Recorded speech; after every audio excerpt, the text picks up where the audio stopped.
Welcome, welcome, welcome. It has been far too long since my last Vtuber Vault, but I have my computer all set up now, and I am able to actually get back to doing this. That being said, for those that are new here, welcome to Vtuber Vault. This is a show where I interview friends and VTubers and people that I think either deserve more recognition or that I just plain look up to in general, or any combination of that above. Today I am joined by Rhea. If you would like more information, there will periodically be their socials that will come up onto the screen and in both the chats. There's also the command, which is tied to both of the titles. That being said, without further ado, let's get into this. I suppose to start us off, would you like to introduce yourself properly? Sure. My name's Rhea Aitken. I'm a Trusted Moon Spirit VTuber. Currently, I think my second year of VTubing right now. And yeah, I'm kind of low energy, comfy, do kind of comfy games. A little bit on like the horny side every once in a while, but Every once in a while, she says. shut up. But yeah, that's me. I don't usually play a lot of high energy games. I like just kind of chilling and vibing and stuff like that. So, Especially considering your full-time job winds up yeah, leading to... yeah, I work a full-time job with VTubing, doing anywhere between 40 and 80 hours a week. And you're actually one of the rare ones that's in like a STEM branch kind of thing, because you're in chemistry, correct? Mm-hmm. Yeah, chemistry. Yeah. Obviously, won't go into too much detail because then we start drifting into potential docs territory. Because Oh no, it's fine. Probably a more direct company kind of deal for your local area, based off of what you said you do. It's a contractor, so we're based in a lot of places, but I'm kind of like at my local branch, so. Mm-hmm. But that does lead to you winding up having a bit of a interesting schedule.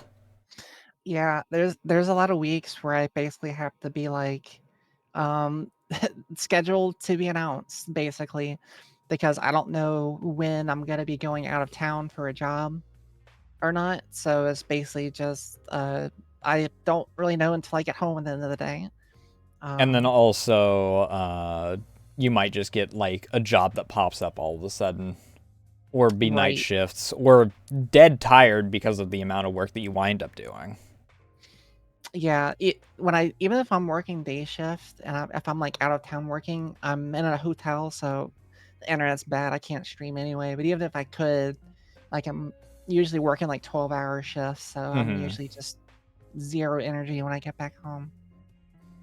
And unlike my 12-hour, yours isn't actually split up into rolling twos with weekends. Yours is it's however long we need you. Yeah, it's 12 hours a day when I'm out of town, which I'm not like out of town that often, but when I am, it's usually for like a week or two at a time. Hey, But it's Sukuna, how 12 you doing hours a tonight? day. Hi. It's 12 hours a day every day until it's done, basically. So Yeah, that's rough. yeah. So, but usually when I like most of the time, I'm just like in my local area, just doing stuff like 8 hours a day, 40 hours a week. So I can usually fit in a few streams during the week that way. And then also D&D on the weekends. Right, on Saturday. You know, when we don't have a break that has to happen due to one of us having something happen. Yeah. But we have actually been making like good progress recently. like one of the reasons I can actually do stuff like this week is because I took this week off, so I actually got some vacation. Yep, which is why I decided to take this opportunity to snipe you for this, so that, you know, it could actually happen. I had intended to, as my chat knows, actually get you, like, right after your debut. Unfortunately, my PC, well, It cascade failed multiple times during just chatting, so I didn't trust it. Jeez, that's terrible. Yeah. But here we are now, actually being able to do it, so. Yeah. Hey, look at us. Look at us. Speaking of which, though, would you like to tell everyone a bit more about your model parents and the like? Because I know that you're friends with at least one of them. Sure. So, it's a little complicated. So my first version of my model, was done by Maya. Mm-hmm. She helped kind of reconstruct my existing model, which was originally constructed by Reco. And basically for my light 2D like like beauty markup, I guess you can say. Mm-hmm. I got Maya to kind of go over my design and add some new stuff because she knows a lot about designing models and stuff, so I wanted her input. So once we got that and we got an actual ref sheet, Rimu did my model art, Mm-hmm. which she also did Haruka Caribou's. I think her last model, not her current one, but her last one. Ooh. I mean, her Um, current one, I think she's using the sleepy chibi model, I believe. Right, yeah. And then Hime did my rigging. Mm. Hime is done. She's from Iru Studio. She does a lot of stuff. So. And that's how your model siblings with Mural, right? Because Hime's Yep. also Mural's model mama. Yep. You also kind of did need a bit of a glow up due to IRL related stuff. Bringing the model more to how you had evolved IRL. Because between the two, you had actually had your egg cracked. Yeah, so I came out as well, it's again kind of complicated. So I always kind of knew I was a little different for a long time, since I was probably 9 or 10. I know that at least as far back as, because you told the story about the Japan trip, where you snuck out into the Love Hotel. Right. Yeah. But yeah, long story short, I was assigned male at birth, and probably around 13 or 14, I started to realize that I wasn't what everyone was pushing on me as far as normal gender norms. Mm-hmm. And then I think it took me until 2 years ago, 3 years ago, for me to 2, actually, I believe it was, yeah. For me to actually realize I was just trans. So, and then then Mural and I had basically Mural obviously did before because you told her first, but we both kind of had a similar reaction of, oh, I knew. Right, Mural gave me a lot of shit for it. It's just, I talked to her and a lot of other people in our community for guidance and advice and stuff. Mm-hmm. And all of them basically collectively are just fucking come out already. Just, it's inevitable. Mural's actually how I found out that I fit more, if for getting an actual label, fit more into gray. Because she described it as, oh, you don't feel any particular pull to either side, but you also aren't pulled away from either one of them, so you're not directly non-binary. It's just the entire spectrum is gray area. And then obviously for A, marketing, and B, for ease of anyone that doesn't get into the meat and grits of all of the different things, I just label myself as femboy for visual ease. Right, yeah. Yeah, Mural has a good way of getting you to realize why you're asking questions by asking you questions. It's So I think it was I won't go into like too much detail about what she said because there was a lot Oh, of you like really suddenly got... personal. Oh, no, never mind. That's just on my side because I accidentally hit my headset. Oh wait, you good? Yeah, I thought that you got really loud all of a sudden, but no, when I was adjusting my hair, I accidentally bumped my Oh, headset. okay. But yeah, so basically just like ask these like 3 questions like in sequence, and like at the end, I was like, wait, oh, I get it, you know. Oh. So, so I had a lot of really great friends and support with trying to figure out stuff about myself. So Who else have you had in particular? I know, like, obviously I know Muriel because she's like the big one that has come on a few different times and mentioned it. And obviously, also around the same time as a result, I did an art piece like celebrating. She also went like public with the fact that she's also trans. yeah, so the other biggest kind of person who helped me was Clover, Clover and Ari. Oh, love Clover. I talked to them. I talked to them for a little bit, but they also had some really great advice and helped me understand a few things and just kind of made me feel normal. Because one of the biggest things about trying to figure out like what you are is the fear that you're like not normal and everyone's gonna like look at you weird and Oh you're like an yeah. anomaly. So having people in your friend group to like normalize you is really important, and Clover is really good at that. Especially like when you have I consider myself very lucky. I've had a very accepting family for like all that stuff, at least my immediate family. There's a few off comments by like uncles and whatnot that but like my father is very, very accepting and whatnot, and my Yeah, mother that's good. was absolute sweetheart and absolutely like supportive of everything. Yeah, But that's great. I'm good to hear that. I know that not everyone is as lucky. Like, I know that Muriel had to get on your case about how, like, you're not the problem constantly because you are not nearly as lucky in that department. Yeah, so with the exception of my sister, which my sister's been like oh man, I don't even know if I'd be here if it weren't for my sister, but Oh, yeah, I know that you said that you're very close to your sister, and that I believe you said you both started hormones at the same time, correct? oh no, my sister never did hormones. She's totally cis straight, you know. I thought that you mentioned something, or was it that she took you to, like, the appointments and whatnot? I don't remember what it was. I just remember that she was very supportive, and you mentioned her directly at some point. Yeah, I mean, she helped me go to like appointments with like hormone doctors and stuff like that. Kind of as cover because like my parents were not on board at all. They were like Oh yeah. super not into that stuff.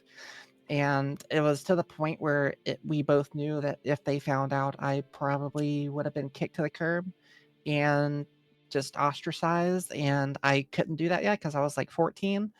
Um, Yeah.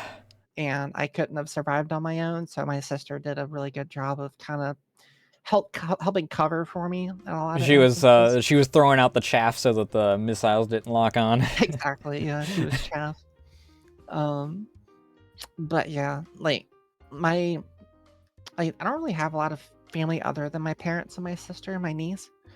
Um, but yeah, like my parents were not great. I don't really talk to them anymore for a lot of reasons, and it took me a lot of um tries at forgiveness to realize that they just weren't worth it, and it was just better to just Yeah, move because on. I do So remember several times Muriel like getting on your case about you were giving them too many chances for how little they respect your decisions and whatnot. yeah, I remember that one that one time in the middle of stream where I was like, "Shut the fuck up! Like, don't fucking listen! Like, I'm so tired of you talking about this." Like, yeah, okay. Yeah. But but yeah, because like it's hard, right? Because like they're like your parents, right? So you want to um have a relationship with them, and you want them to approve of you, but that sometimes just can't happen, and sometimes that it's hard to realize that until it's like really, really, really too late. But Yeah. And then like part of the thing, because I ironically watched a VR chat related video about this. Is the why the pipeline exists is because you're so because it was 14 years you said until you like started being brought into like being able to properly express yourself via thanks to your sister being accepting and whatnot. So you've got 14 years of like the indoctrination, and I believe you said that ironically the Japan trip was because you were going to like, I don't remember if it was a Christian, it was some religious school if I remember correctly. Yeah, it's like a private religious high school, yeah. But like you're so far ingrained in your brain for 14 years that you're like, oh, well, there's no way that I could possibly be X, Y, or Z. That would be weird. That's what all of the adults have said for my entire life. And then you finally get like into areas that accept you for who you are, and you don't know how to comprehend that exactly as like accepting yourself. So until you get to that point, you're like, oh, it turned me into this. And then eventually everyone's like, no. It's just the fact that you are able to properly express yourself now. Yeah, I guess a little bit like that. Like, for me, like, yeah, it was like 14 years of that, but it went way past that. And it like there was even though like I was kind of breaking out of the mold at like 14 or so, there was a lot of stuff that was pushed into my brain, like politically and stuff like that, that Yeah. didn't start to work itself out until like my like 19 or 20, like that late. I'd assume that until Um, you were able to like fully move out, it was at the very least partially pushing around trying to keep you in that box they wanted you to be in. yeah, yeah, it wasn't great. I mean, thankfully my sister was like my anchor, and she was there to kind of remind me of like, don't basically she would just keep reminding me like, don't let them like gaslight you into thinking you're like this because you're not, and you know you're not. Um, but yeah, and then basically around the time my sister had my niece, and the time we kind of moved out, we both were able to like really like normalize everything, and it just that I think that was like the start of like the healing process, or I guess the deconstruction, I guess if you want to call it that. And then But obviously you have like the found family with like Mural as a big example, and you mentioned Clover also helped you along your path, and all like people that were able to help you accept you instead of the box that you were kept in. yeah, I mean, even when before that, like the first VTuber I ever watched was Okayu, and she's always been my Kamiyoshi. And at first I thought I wouldn't really fit in because like most of the people who were in that community were like only spoke Japanese. But there was like once I figured out there was like a huge English following, I was like, whoa. Oh yeah. And that kind of led to that. And then I found Haruka Caribou, and I was in her streams like every day for like 2 years. And it it was like one after another, and like each time, like each year after like I would be in someone's community, I would just like slowly like become like I felt myself be happier just because I was in a community that wasn't judgmental and was like very accepting. And it was like I don't know what would have happened to me if I didn't find the VTubing community. I would have been really messed up. But Yeah. it really helped me come out of my shell and kind of In more normalize ways than myself. one. Yeah. Yeah. So But you have gotten like your fingers into quite a few communities. Because you mentioned Clover, you mentioned Haruka. I don't know how like ingrained you got into like Haruka and whatnot, because I know that unless you're like early on in like big people, sometimes you're like not like deep into it. Like I know that some wind up having more what's the word I'm looking for? Interconnected communities among them. yeah, like But I know oh that yeah, go once ahead. you entered our little like sphere, you you spread into like all the communities really quickly. Oh yeah, it was great. Like the indie community was amazing. Like it started with Haruka, like I said, but it was like way before. I think this was like 2018, 2019. Like Oh, when she early. started, like she would like this is like back when she had like 1 or 200 viewers like max during a stream, and I was there every day. And then that led me to find out about Iron Mouse, because like Iron Mouse was in her community too. And then randomly Haruka raided Maya, and I just kind of stuck there to the point where I'm like their mod, and that's like my main Oshi right now. Like, And then my English obviously Oshi. you share a lot of interesting stories, because I was around for the professor story, but apparently, according to Maya, you have quite a few other stories that you've shared around, at least with her.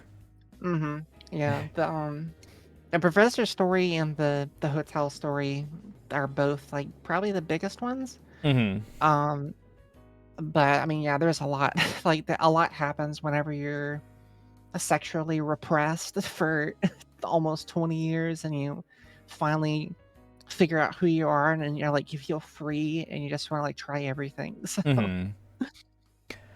Speaking of which, though, like, since it is kind of like related to both parts of that, and I guess I kind of know the answer to a certain degree, because you did have to make an announcement about this a while back, but especially related to like Haruka and them, I know someone that was really bad about it, but between obviously being a VTuber and being one of the more sexually open kind of deals, have you had to deal with a lot of like parasocialism? Thankfully, no. I've had a few weirdos, but it's very few and far between. It's like it's like those people like, whoa, you got great tits, and like, oh, what your number? Like, okay, man, I hasn't really thankfully gotten scare bad. them off with my big masculine voice. Right. I've gotten so many comments due to the goblin where it has increased the comments of, oh, there's a full-grown man behind that avatar. So many more of those because I have tits, and it's like, you're not a real woman. And it's like, I'm also not a real goblin, dumbass. And this isn't like a pivot or anything, but it's actually kind of made me realize how far along I've gotten like my vocal therapy and stuff, and like my HRT and stuff. Because I remember there was this one time on stream, there was like something like that. It was like right when I debuted, and there was this weirdo who was was kind of like straight up hitting on me, and I went to do that thing where I like switched to like my deep voice, but then like I switched it and like hurt to do it. I was like, wait, that's a good thing. I mean, it's changing. And I was like, and then like that like immediately was all I can think about, and that just made me so happy. I was like, grats to this random weirdo troll for just making me feel the happiest I've ever been all year.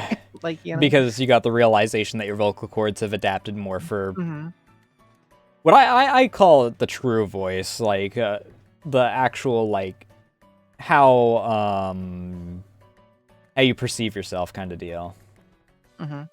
Rather than your assigned voice or however it is, because, I don't know exactly what the proper terms are for any of that.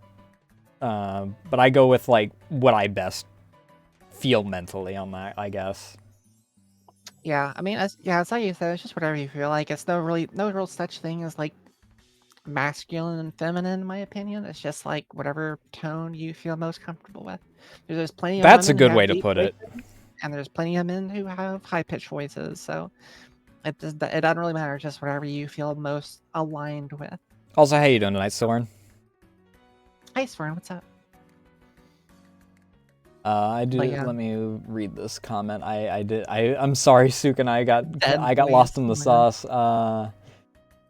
Most of the chat, until we get to the actual chat segment, will probably be a bit slow on the response because we'll be yapping.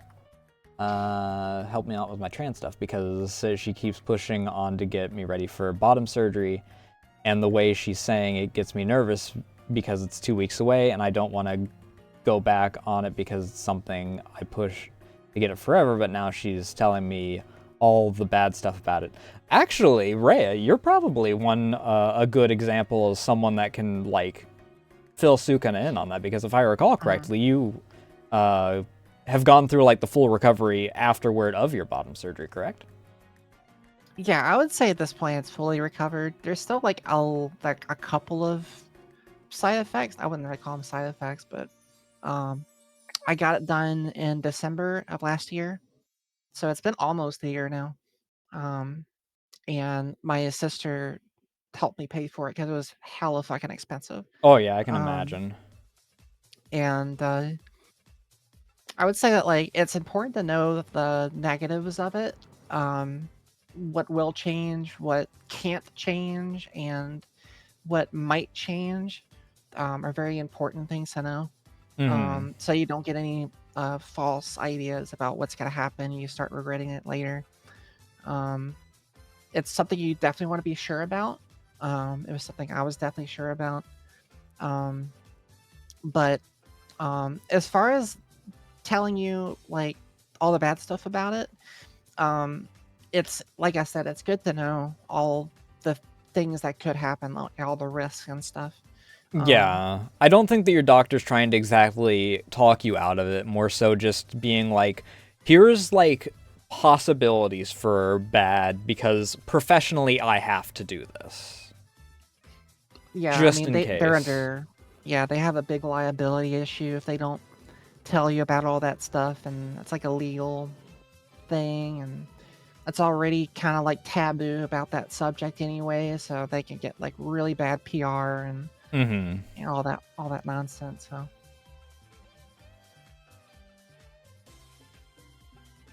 But everyone that I know of that has gone through it has said that their recovery was relatively quickly, at least as far as like getting back up and moving and being like functional. yeah, I'd And say. Oh, go ahead. Sorry. um,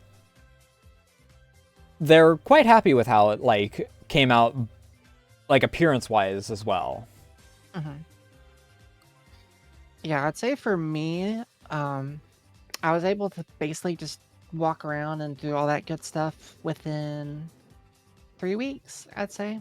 I still need to be careful and stuff and not like stretch myself too physically Yeah, at work, but um it's not gonna leave you like bedridden for like months and months and months. So I think that um Violet said that hers took about a month before she was like able to move around, but that's a combination of her doctor wanted to be like dead certain that none of the stitching or anything was going to be a problem, and also she's got a few medical issues just base, so it was a little bit longer.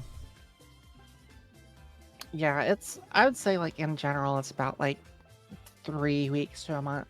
Hmm. Um for like general recovery, and then like total recovery, I'd say I'd be generous and say that like full recovery, like full recovery, that's like probably a year.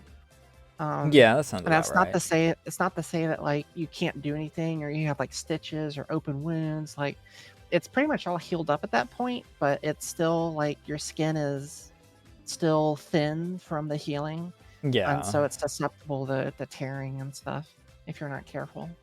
It's still got some sensitive.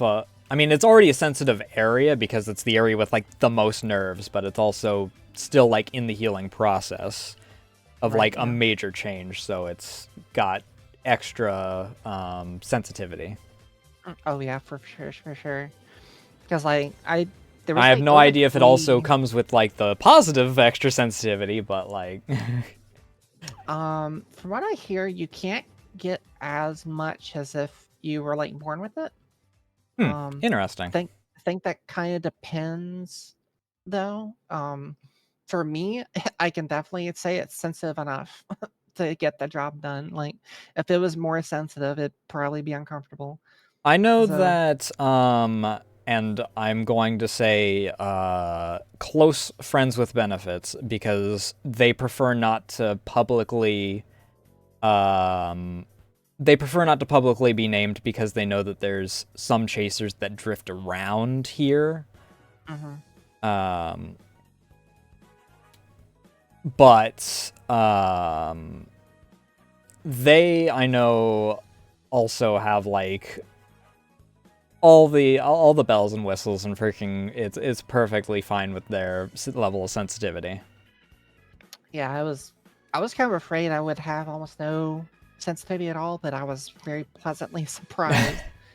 um, but I was just amazed. Like those kind of surgeries have come a long way. Like I was surprised at how well it looked after.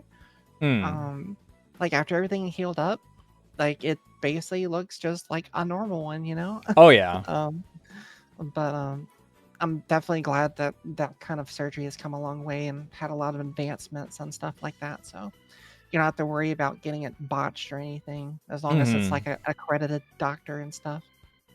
We are far from the years of whatever the one case was way back when, where sorry, we botched the circumcision, now we're going to try this with an experimental type of surgery. Oh, Because yeah.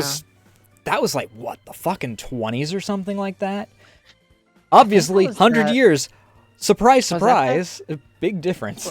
was that that study they did on that person that where they like botched their circumcision, so they basically just the doctor basically just told them to like raise them as a girl. And then Is that they the one were you're talking like, about? they sued the doctor. They were pissed at their family for hiding it from them because they, obviously, since they were cis, they had dysphoria their entire life. Mm-hmm.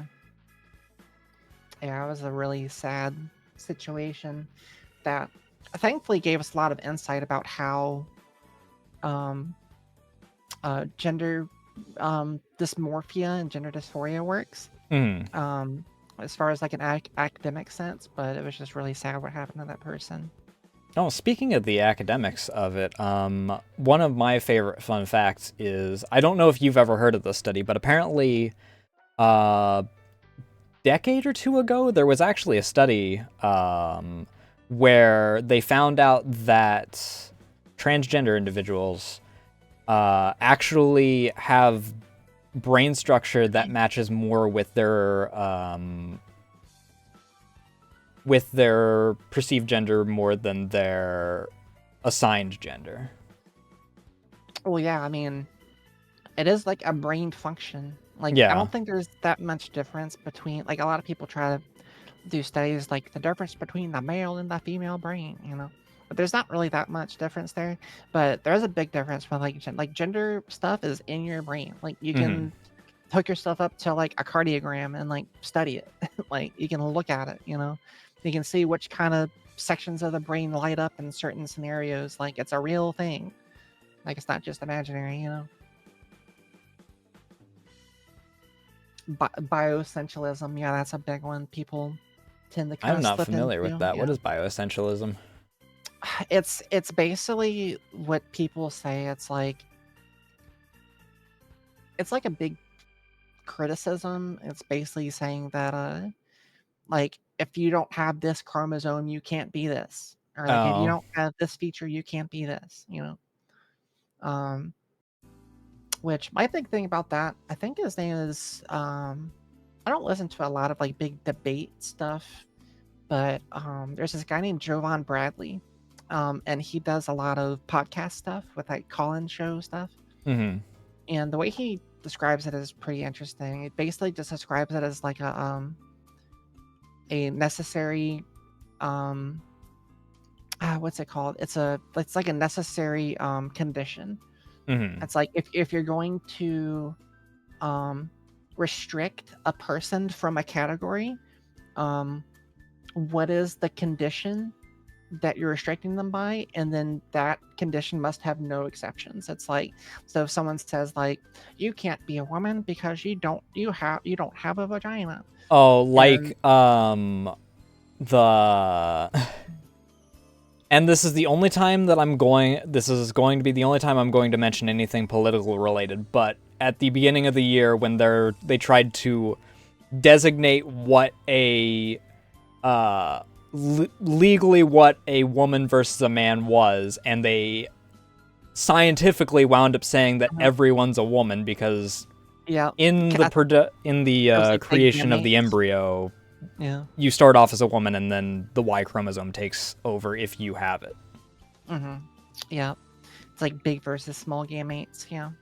Which is why you have that little seam in the testicles for all of my testicle havers out there is because that is the dropout and then sealing up. Yep. But yeah, it's just, especially when people are like, you must have this to be a woman. And then it's like, okay, what about all these other people that you also call women who don't have this, you know? They're like, oh, well, that's just an anomaly. Well, but a necessary condition can't have any exceptions. So, you know, it's like, oh, well, you must have a vagina to be a woman. Okay, what about these women who have vaginal agenesis, who's just born without any genitals at all? Like, what are they? Like, oh, that's just an anomaly. Like, that anomaly is not gender. Like, come on.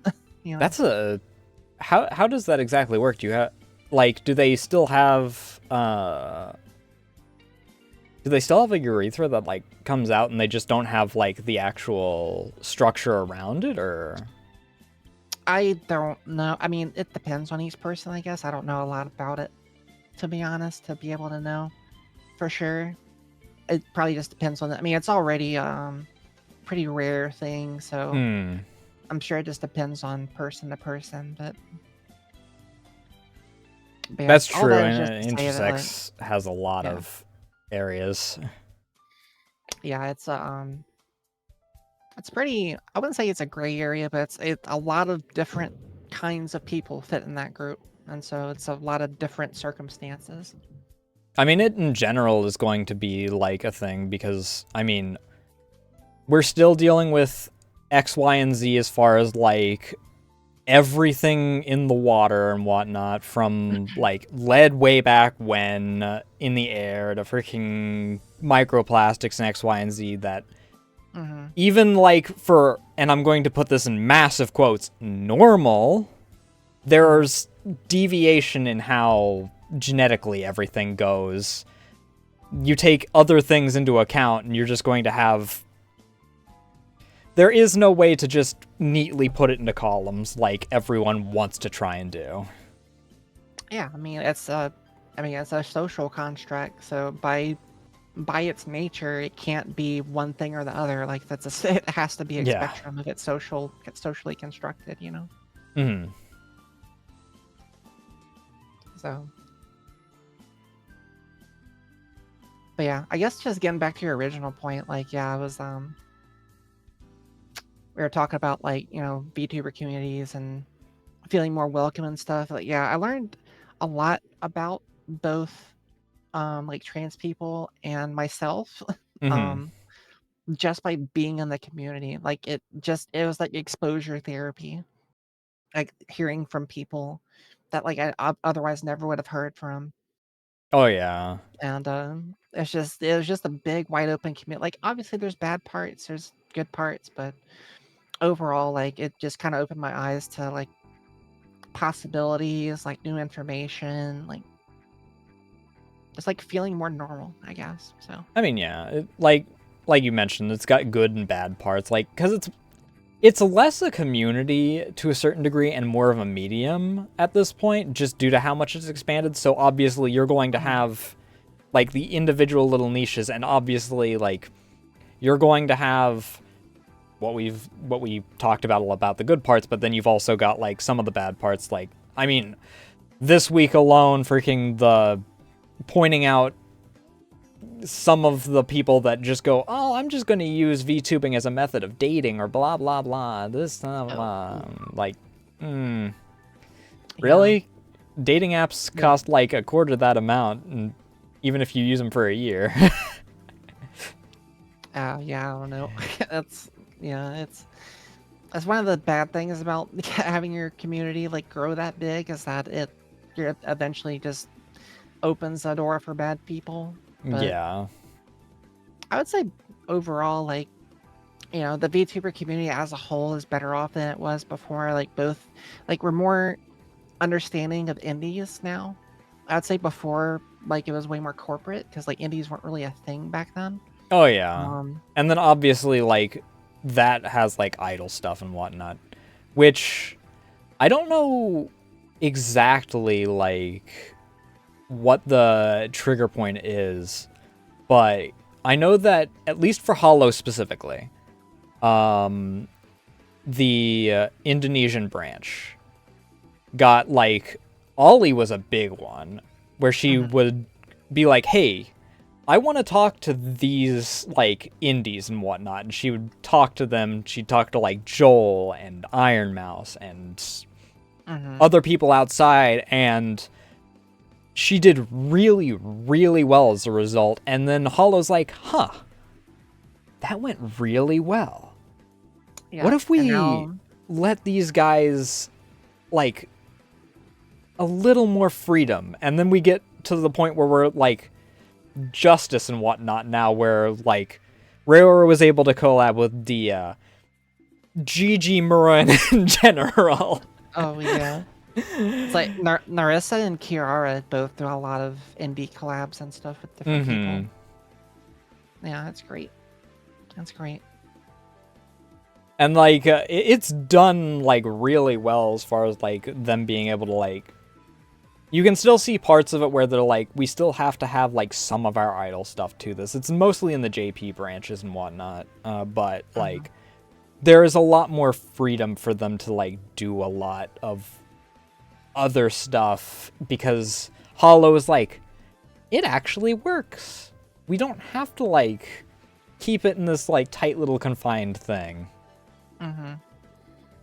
Yeah, hopefully it continues to do that and go that way, and corporations don't feel as like isolated with themselves, because that just Mm-hmm. only leads to bad things, in my opinion. But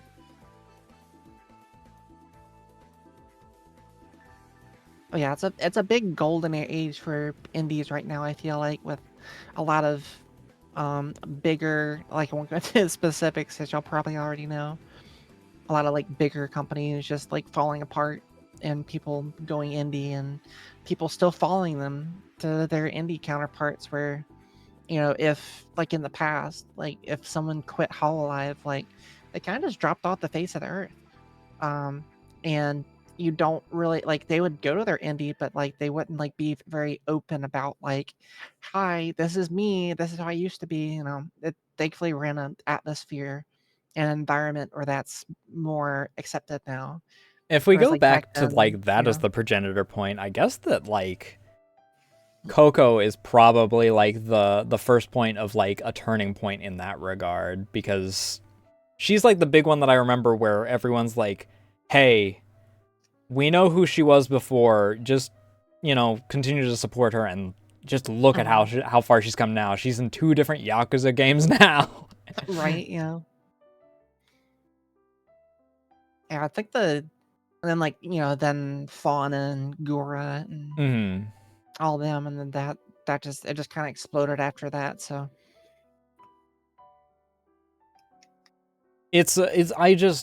I love how the evolution has happened and how it hasn't like been. Obviously, there's some people that go, "Oh, I still want it to be the idol thing. I want my Oshi to be separate from me and to stop existing once I can no longer buy all of her stuff."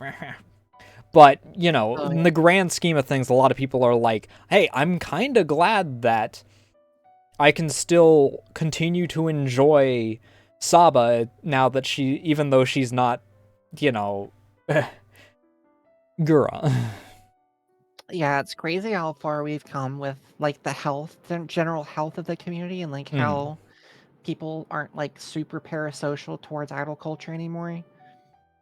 Um, it used to be pretty bad. I would say it's not as bad. Like it still exists, don't get me wrong, but it's not nearly as bad as it used to be.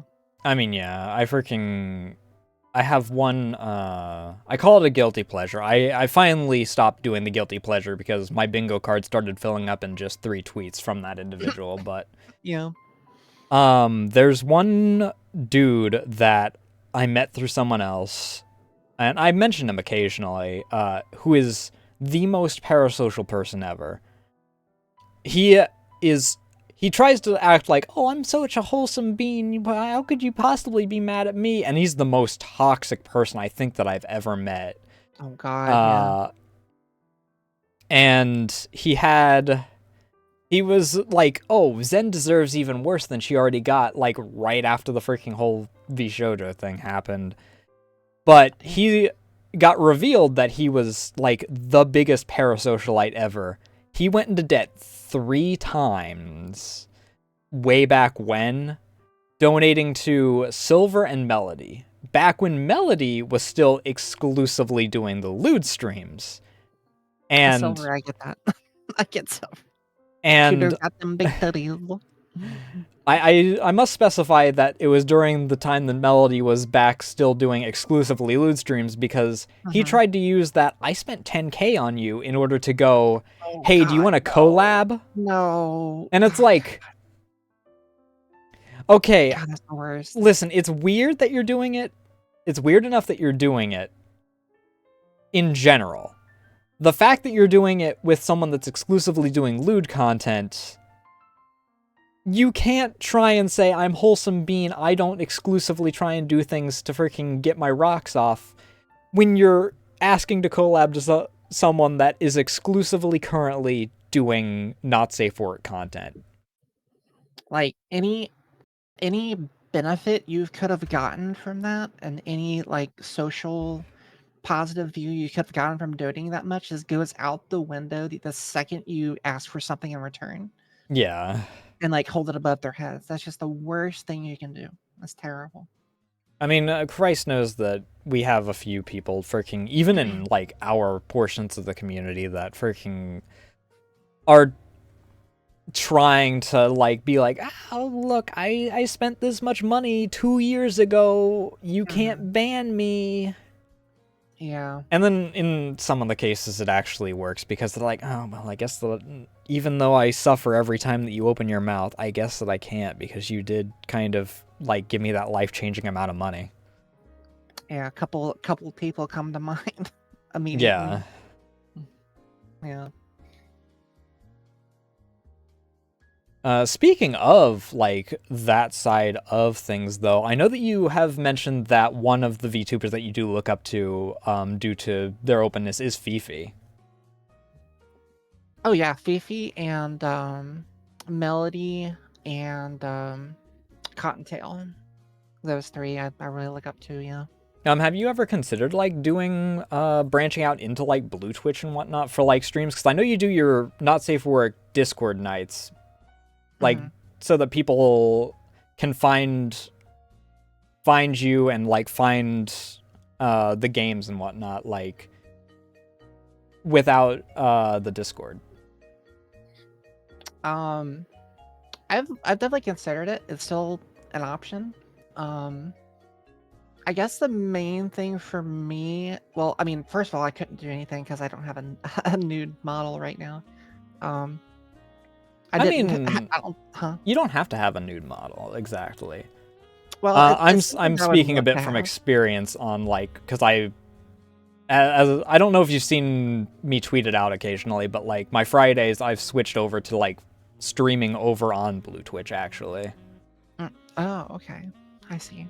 But I mean, obviously the list model does have toggles and whatnot for that, but, like, I haven't actually done that for the Nasu model. I just use this whenever I'm doing Nasu. But I recommend it. I've had 2 friends that have joined it since they have had me as, like, a bridging point to have, like, knowledge on how it works and whatnot. And then I obviously owe them art pieces, because I like to do, like, celebratory art pieces for them, you know, branching out and whatnot. Right. Yeah, that's nice. Um, yeah, like I've always considered doing it. I would say if you probably asked me like a year or so ago, I'd probably be more willing. Hmm. Um, I would say it would be if I had like access to a whole bunch more money to get art with, and so I can just like post art, like nude art, like all the time. Uh, That'd be great. Or if I got you know LXOX. yes. She has a lot of like very explicit toggles for her model. If you haven't seen already, I've caught a um, few of her VR chat streams.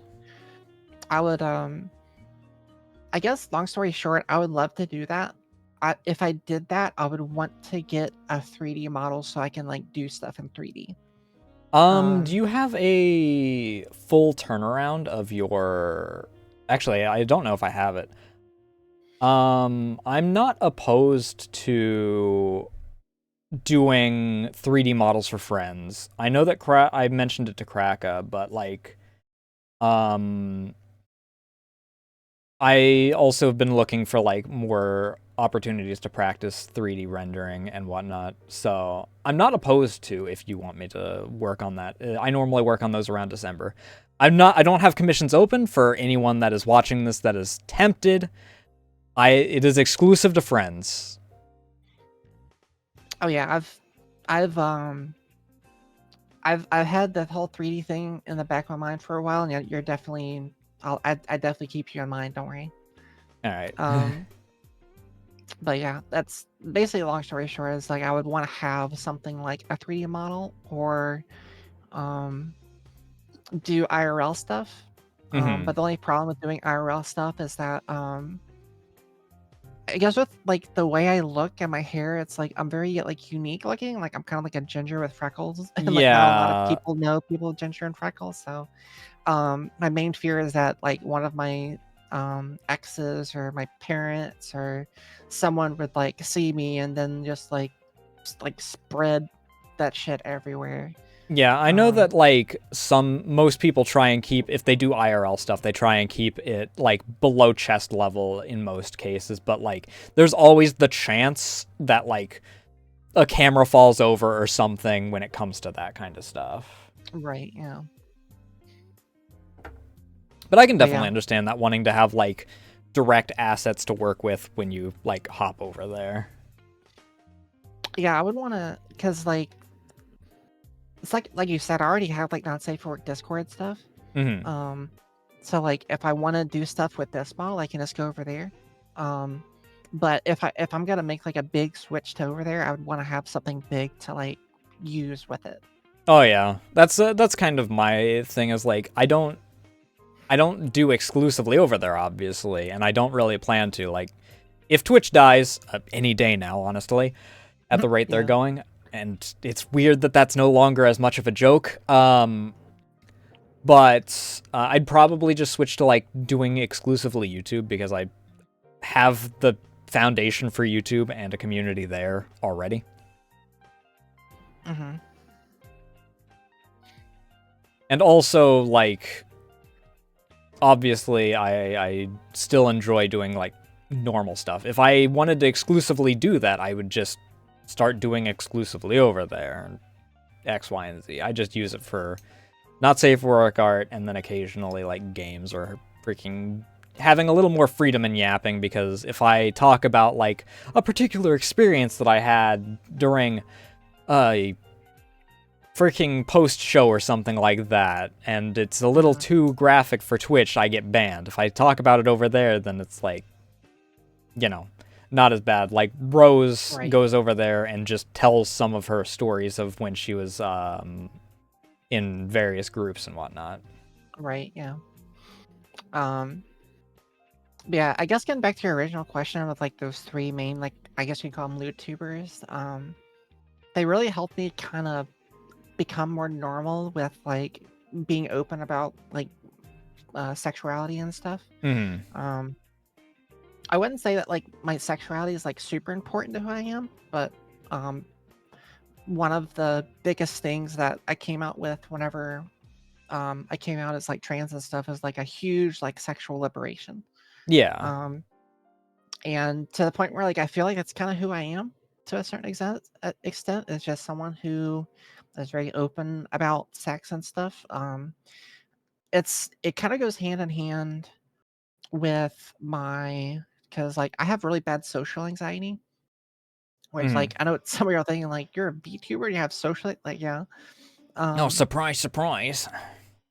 I could talk about that a little bit more, but basically, it's always been hard for me to like be as open about it on stream as I Mm. am IRL. And it's something I'm working with.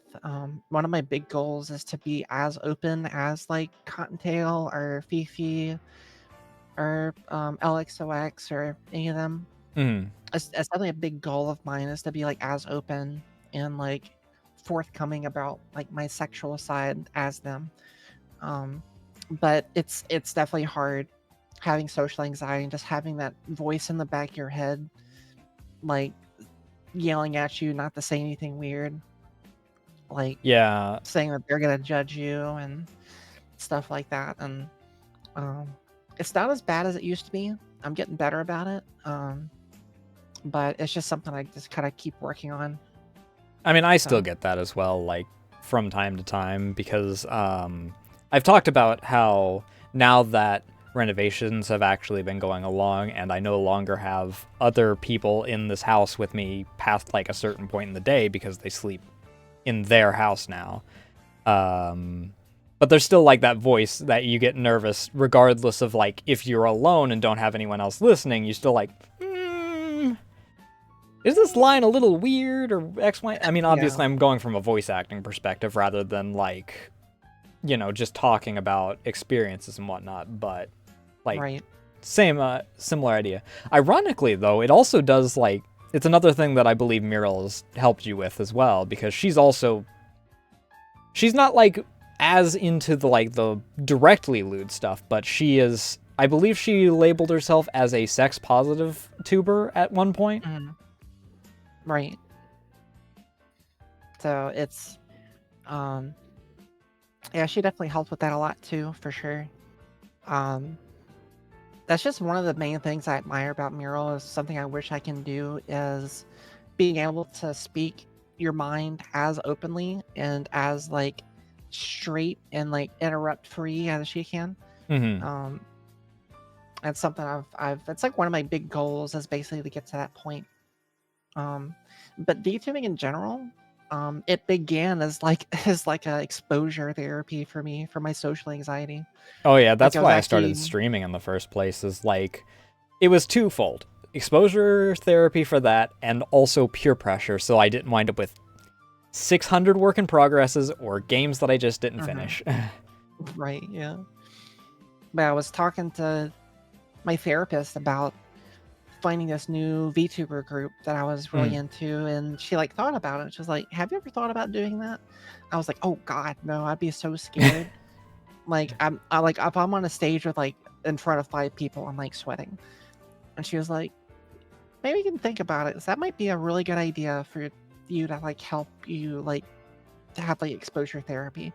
I was like, technically, it was kind of my therapist's idea to become a VTuber, um, but it ended up working out pretty well. And Mm-hmm. she she tells me she lurks in my stream sometimes and and gives me pointers about little things that she catches. And like, I kind of noticed you felt nervous right here. Why did you feel nervous? Like, so it's it's pretty nice to have your anxiety therapist in your stream lurking sometimes.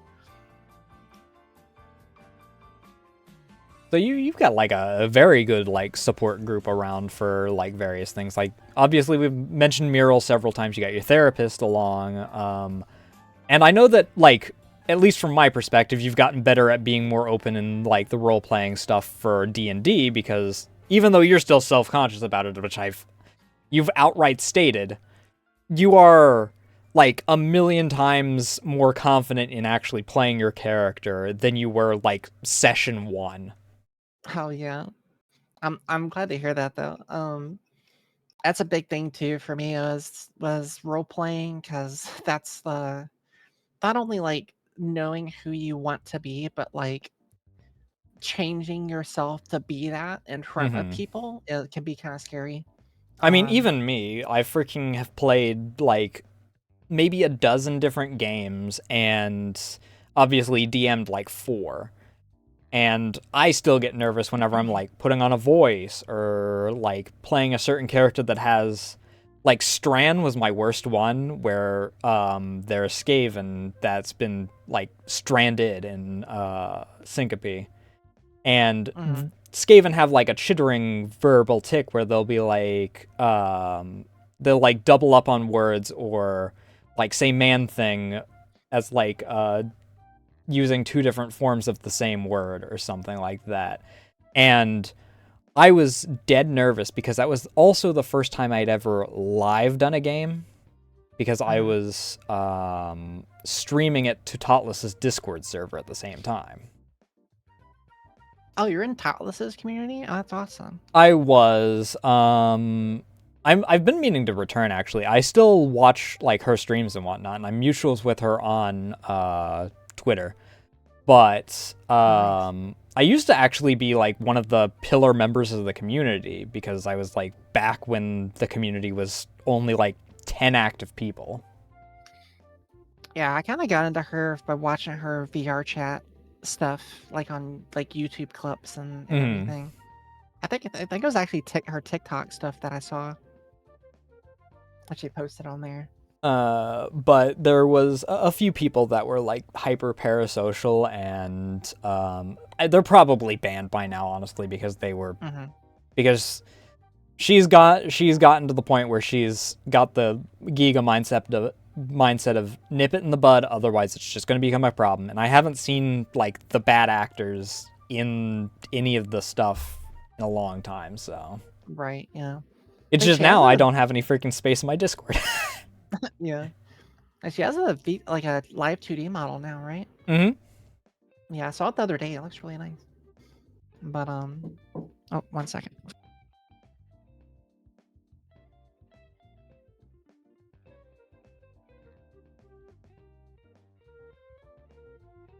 Let me take a quick sip here.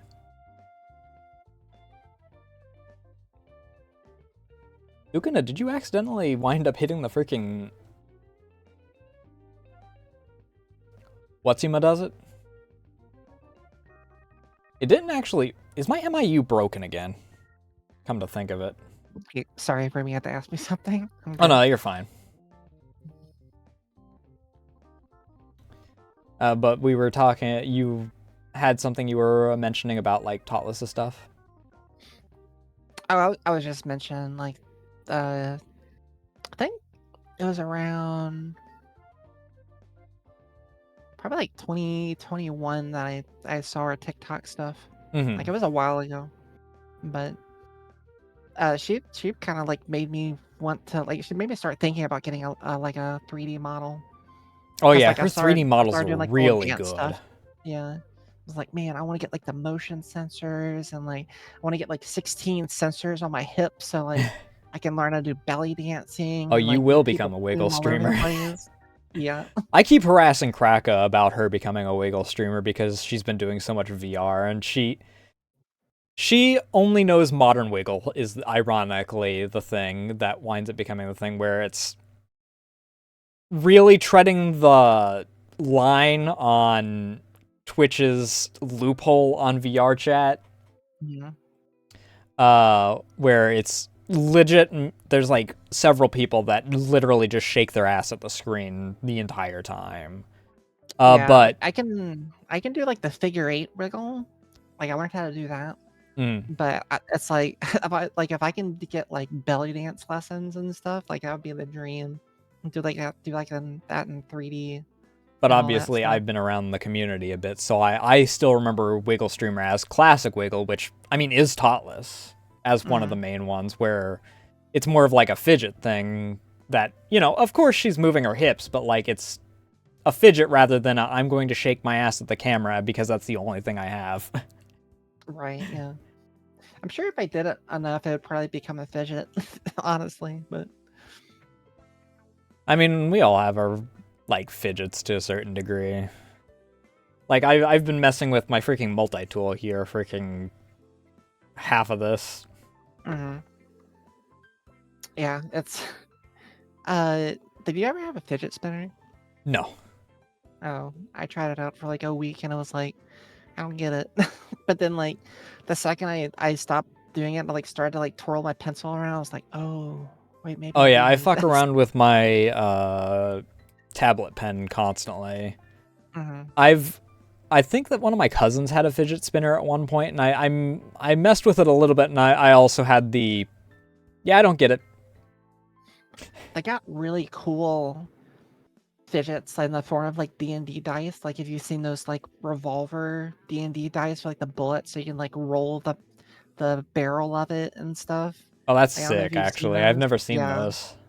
Yeah, it's like a like a revolver cylinder, and the dice are the bullets in it, and Hmm. there's like a 2d8s and a d20 and 2d4s and you just like you throw out the bullets from the cylinder and it rolls for you. It's so cool. I mean, you definitely know that I fidget with my dice while we're in the middle of games because Yeah, one of you guys will point out, oh shit, he's rolling. What are we gonna wind up with? it's like you take roll roll. I was like, oh god, what the fuck is going on? Did I tell you that you were one number off from actually having to deal with the lizards more? I Deal with rolled to see what oh they went after. There oh was a chance really? that they went after one of your wands. Oh no. No. It rolled I think it was like a 14 or something, and like the 15 to 20 would have been going after one of the wands. Oh no. Oh, yeah, like for those of you who are wondering what's going on, basically, long story short, we ran into these lizards in D&D that were like really small and fast, and they like took your stuff and like they're super sneaky. And I'm playing like a celestial warlock, and my character has a very close connection to like wand crafting. She's the Um, General Grievous of wands, complete with basically, the complete with the garter belt holster. basically, yeah. Um, and I have 3 wands, and 2 of those wands are like closely tied to like the lore of my character and my character history. So if, if one of those would have gotten stolen, I would have been so sad. But that was that was funny. Every morning you're like, roll for perception or whatever. Like, again, are you kidding me? Like, Yeah, because Rhea is the only person that didn't have an item, or that had items that were small enough for them to take, because the lizards are like the size of, like, they're smaller than an iguana. mhm. So they couldn't take one person's axes, one person's a monk, so has nothing, and everything that Teber has is in their bag of holding. So Ray is the only one with small objects that are in her pockets. You know what would have really sucked? Because like I'm doing a Pact of the Talisman Warlock. Like if they would have stole my talisman from my pack talisman, that would have been awful. It would have sucked for them more because you can do a ritual to get it back. Oh, that's true. I forgot about that. Hmm. Is that only if it gets destroyed or if it gets lost too? I think it just summons it back. So I think that I think that is if you don't have access to it, you can just summon it back, which is very funny if you ever get like imprisoned and you're just like, all right, give me a half hour here. Yeah. All right, now Eldritch Blast on the bars, Yeah, for sure. Got a because little force your damage. talisman acts as a catalyst, right? Um, does it? I don't remember. I'm pretty sure that since it's tied directly to your patron, it can act as a catalyst. I guess so. I never thought about that. Hmm. I guess if I want run out of ones, I I have one more thing I can use. I don't even know what you're using as a catalyst currently, don't you? Is it a staff or a wand? It's wands. I almost always use a wand. The one I usually use to cast like Eldritch Blast is like my normal one that like in my lore that Hmm. I made like when I was a kid and like before I got teleported to the new world. Hmm. That's like the one I usually use. And then I got the healing one and that cool fireball one that I got from that dungeon too. Um, back to the social anxiety, which led us on to Yeah. this.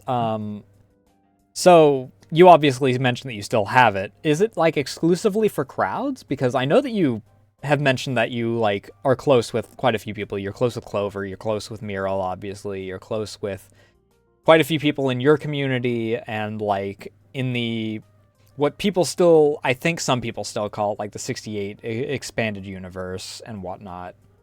Mhm.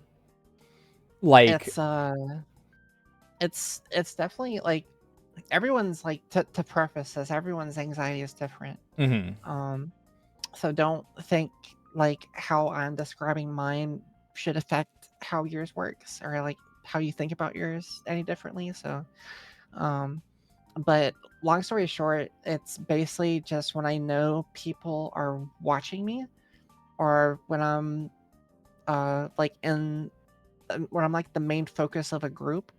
Um, it's definitely not as bad as it used to, but sometimes I kind of get that like I kind of lock up and like freeze and like you get that kind of like I don't know if you've ever had an anxiety attack, but it's kind of not an like attack, no. it's like for me, like the anxiety attack is like it's three stages. Like one, you like start to slow down and you get like super conscious of everything around you. And two, you like lock up and freeze and like you can't react to like outside stimuli. And then three, you just like completely white out.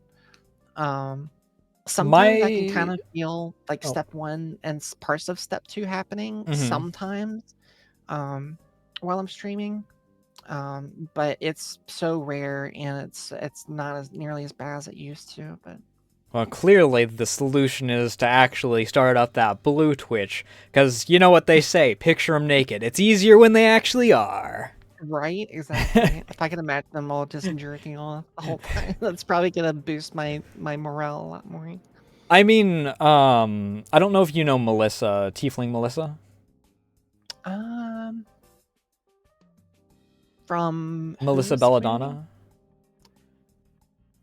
I probably know. I probably if you probably show me a picture of him, I probably know. I'm really bad with names. Um, Here, give me one moment. Let me see if I can quickly. She's currently in like the middle of a subathon. But here we go. This is just our flat up reference sheet.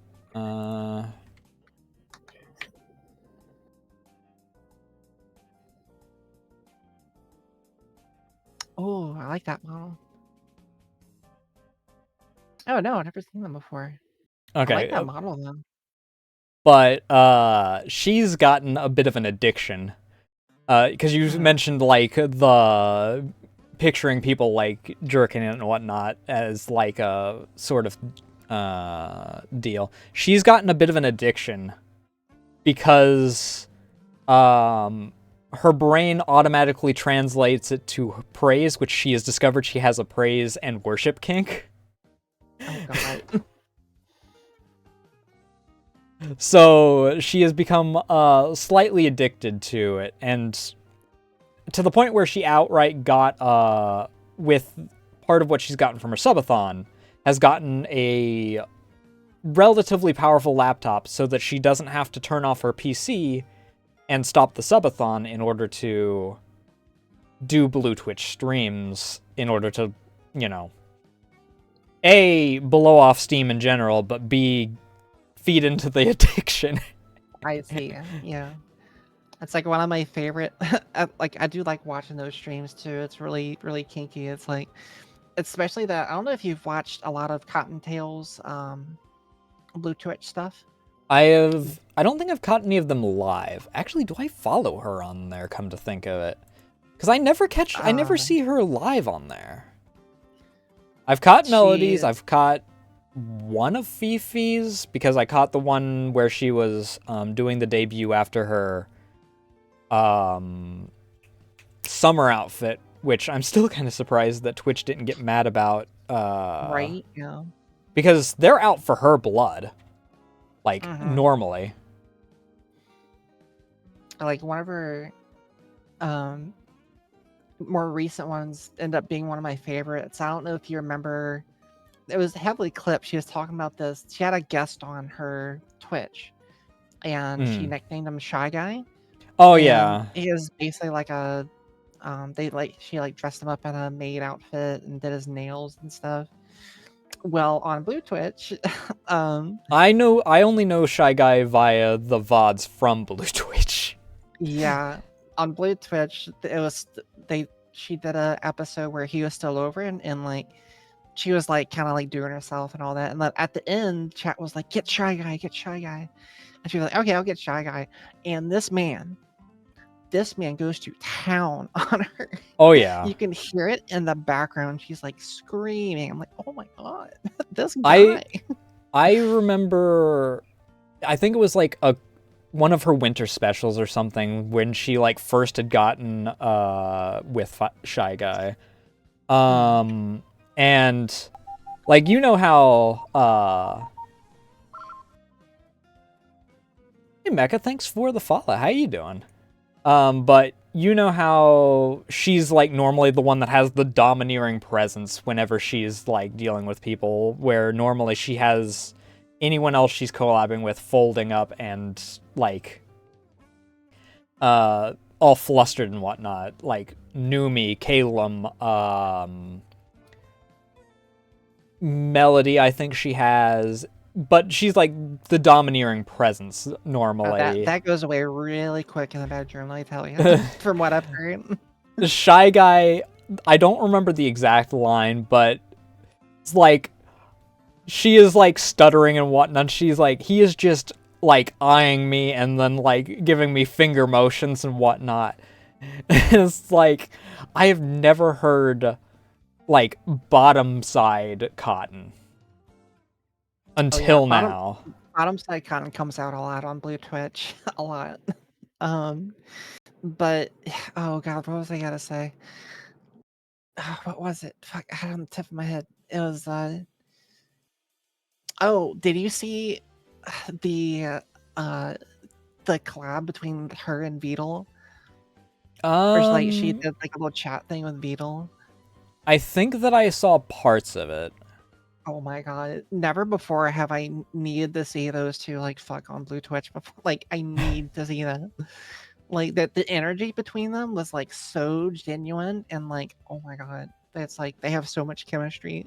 Like I'm not really one to like ship people and like I tend not to, but like god, like in that moment I was like please. Cotton's really good about that. She like seems to have I mean, I guess that like the best way to put it is like in the Soul Leader terms, where like she has the wavelength that can almost match anyone's that she seems to be with. For sure, yeah. If I ever met her ever, I would just turn into a puddle. Oh, freaking for sure. It's over. It's all Jover. I mentioned this like with Archie and like because I still classify myself as a Switch, like despite the fact that I'm a bottom magnet, and the only like top I know is well my adoptive brother Teber, or adoptive sibling. They actually have outright said that they prefer sibling now instead of brother. Yeah. But obviously there's not going to be any of that kind of dynamic between us because I'm closer with them in a familial sense than I am with my biological brother. So that's not gonna, I'm not gonna say that you guys out there in the crowd that want to get fan art are banned from it. However, I'm not gonna freaking be feeding into that kind of thing. Yeah, that makes sense. Without like a decent prize pool as far as like the money goes. Yeah, for the right price, like, then I don't know. Like, yeah, we can have like an auction. Yeah, but it will not get physical though. That is probably a line that will not ever be crossed, regardless of the prize pool. Yeah, that makes sense though. It's like even though you're not related, like you still feel that like sense of family, and that kind of question just never pops up in your head. Yeah, because it's just like it's Teber. Like, no, that's just not who they are to me, you know. Yeah. But like they're the only other person aside from Teber that is top leaning that I knew is Hime. And we got into a little bit of discussion, and then she got like pulled into something else. She went to Japan and then like got super distracted with other stuff. So the topping never wound up happening, kind of deal. So sorry, chat. I still don't know what any of that goes. I do, however, feel like at the very least there would be freaking maybe a back and forth between on Cotton. Cotton might be the one that freaking winds up crossing onto that kind of deal, if it were to ever happen. Yeah, Cotton's dynamic is definitely like pretending to be a top to make the other person's top energy come out and then switch to bottom. Yeah, that checks out. That's kind of what I get from it. But I've outright started classifying as like top leaning switch, because even the other switches that I know half the time wind up being more bottomy whenever I freaking interact with them. Right. Yeah, I'm sorry to say I'm as bottom gets. The bottom of the barrel is too high for me. There was a discussion when I was with Archie 2 weeks ago. Yes, 2 weeks ago, because last week was my creative carousel. We were collabing and doing art. But you and I gotta say Dawn instead of Sarah, because Sarah freaking is more top than Dawn, and then you three freaking, between the three of you, I wonder which one would come out on bottom, I guess is the best way to put it. The top of the bottoms, I don't know, whatever you want to freaking label it as, whichever one used the most bottom, because all three of you are like literally just walking on the bottom there. Right, yeah. It's like that meme. It's like they both found out they were bottoms. They like that's both like laying down on their back. They just like look at each other like confused, like, wait, are you getting I've never seen the one where they're both lying on their back. I've seen the one where they're on their knees and they both have their hands or their faces in their hands, and it's like, and lo, they were both bottoms. Right, yeah. Yeah, that one too. But yeah, I guess like I could have been maybe a little bit more topish, like way back when, before I started hormones, but now that I got estrogen in me, that ship has sailed. It's gone. I mean, I don't know it. I know that when the story was going on with the professor, you were more bottom on that one, if I remember correctly. Oh yeah, absolutely. I don't know where it was on the Japan trip. Those are the only two stories that I know of that you've shared. I don't know if you have any other stories that you might want to share here, but like, I was still bottom on the Japan trip. Like I guess I classified myself more as like a femboy back then, but I was still pretty bottom. So, but yeah, it's I mean, these stories take like several minutes to tell. So I mean, I tend to like kind of retell them every once in a while on stream. But I don't want to take up like 30 minutes of your stream doing all that. So I mean, like I said before we started, this is like me showing off you. The crowd knows me. This is my channel. This is your name is in the title. You're the Vtuber Vault, and then it says Rhea Aitken below that. That means that it's a show focused on you. Right. If you want to tell a story, you are free to do so. I can tell like the Cliff Notes version. Like, so basically the Cliff Notes version of the Japan trip was I think I was a senior in high school. And this was back when I was, again, like kind of classified myself as a I'm going to take this opportunity to refill my water while you're telling the story. Go hydrate.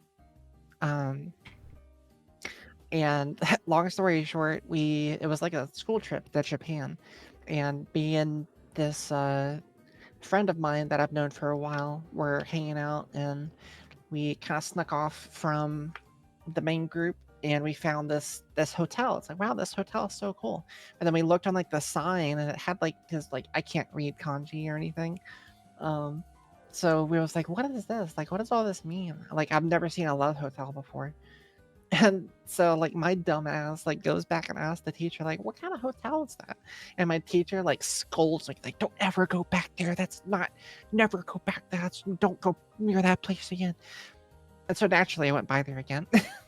I Googled like what it was because I had a website. I was like, oh, it's that kind of hotel. So basically that night, like we started, like me and my friend kind of we snuck out, and like I kind of had a crush on this guy, and I knew he was already kind of like into me. So I was like, hey, like what if we like go into the love hotel just for shits and giggles? And we went in there, and it's like, oh, this place is nice, and one thing led to another, and it was all Jover. So we basically spent the whole night there doing it like 5 or 6 times. And then we got back to like the hotel we were staying at as a group, like a class group, the next morning, like without the teacher seeing us. And so that's basically what happened. It was kind of one of my most how do I classify this? It was probably one of my more initial sexually liberating stories that kind of like led to the path where I'm on now. So be lurking. Yeah, no problem. Thanks for lurking. Hope you have a good lurk. But yeah, like I said, like a lot of these, you don't really get like the full gist of like how good the story is and like the Cliff Notes version. I'll probably tell those stories again on my streams every once in a while, especially if someone asks, like, because I know I get a lot of new people that haven't heard of it before.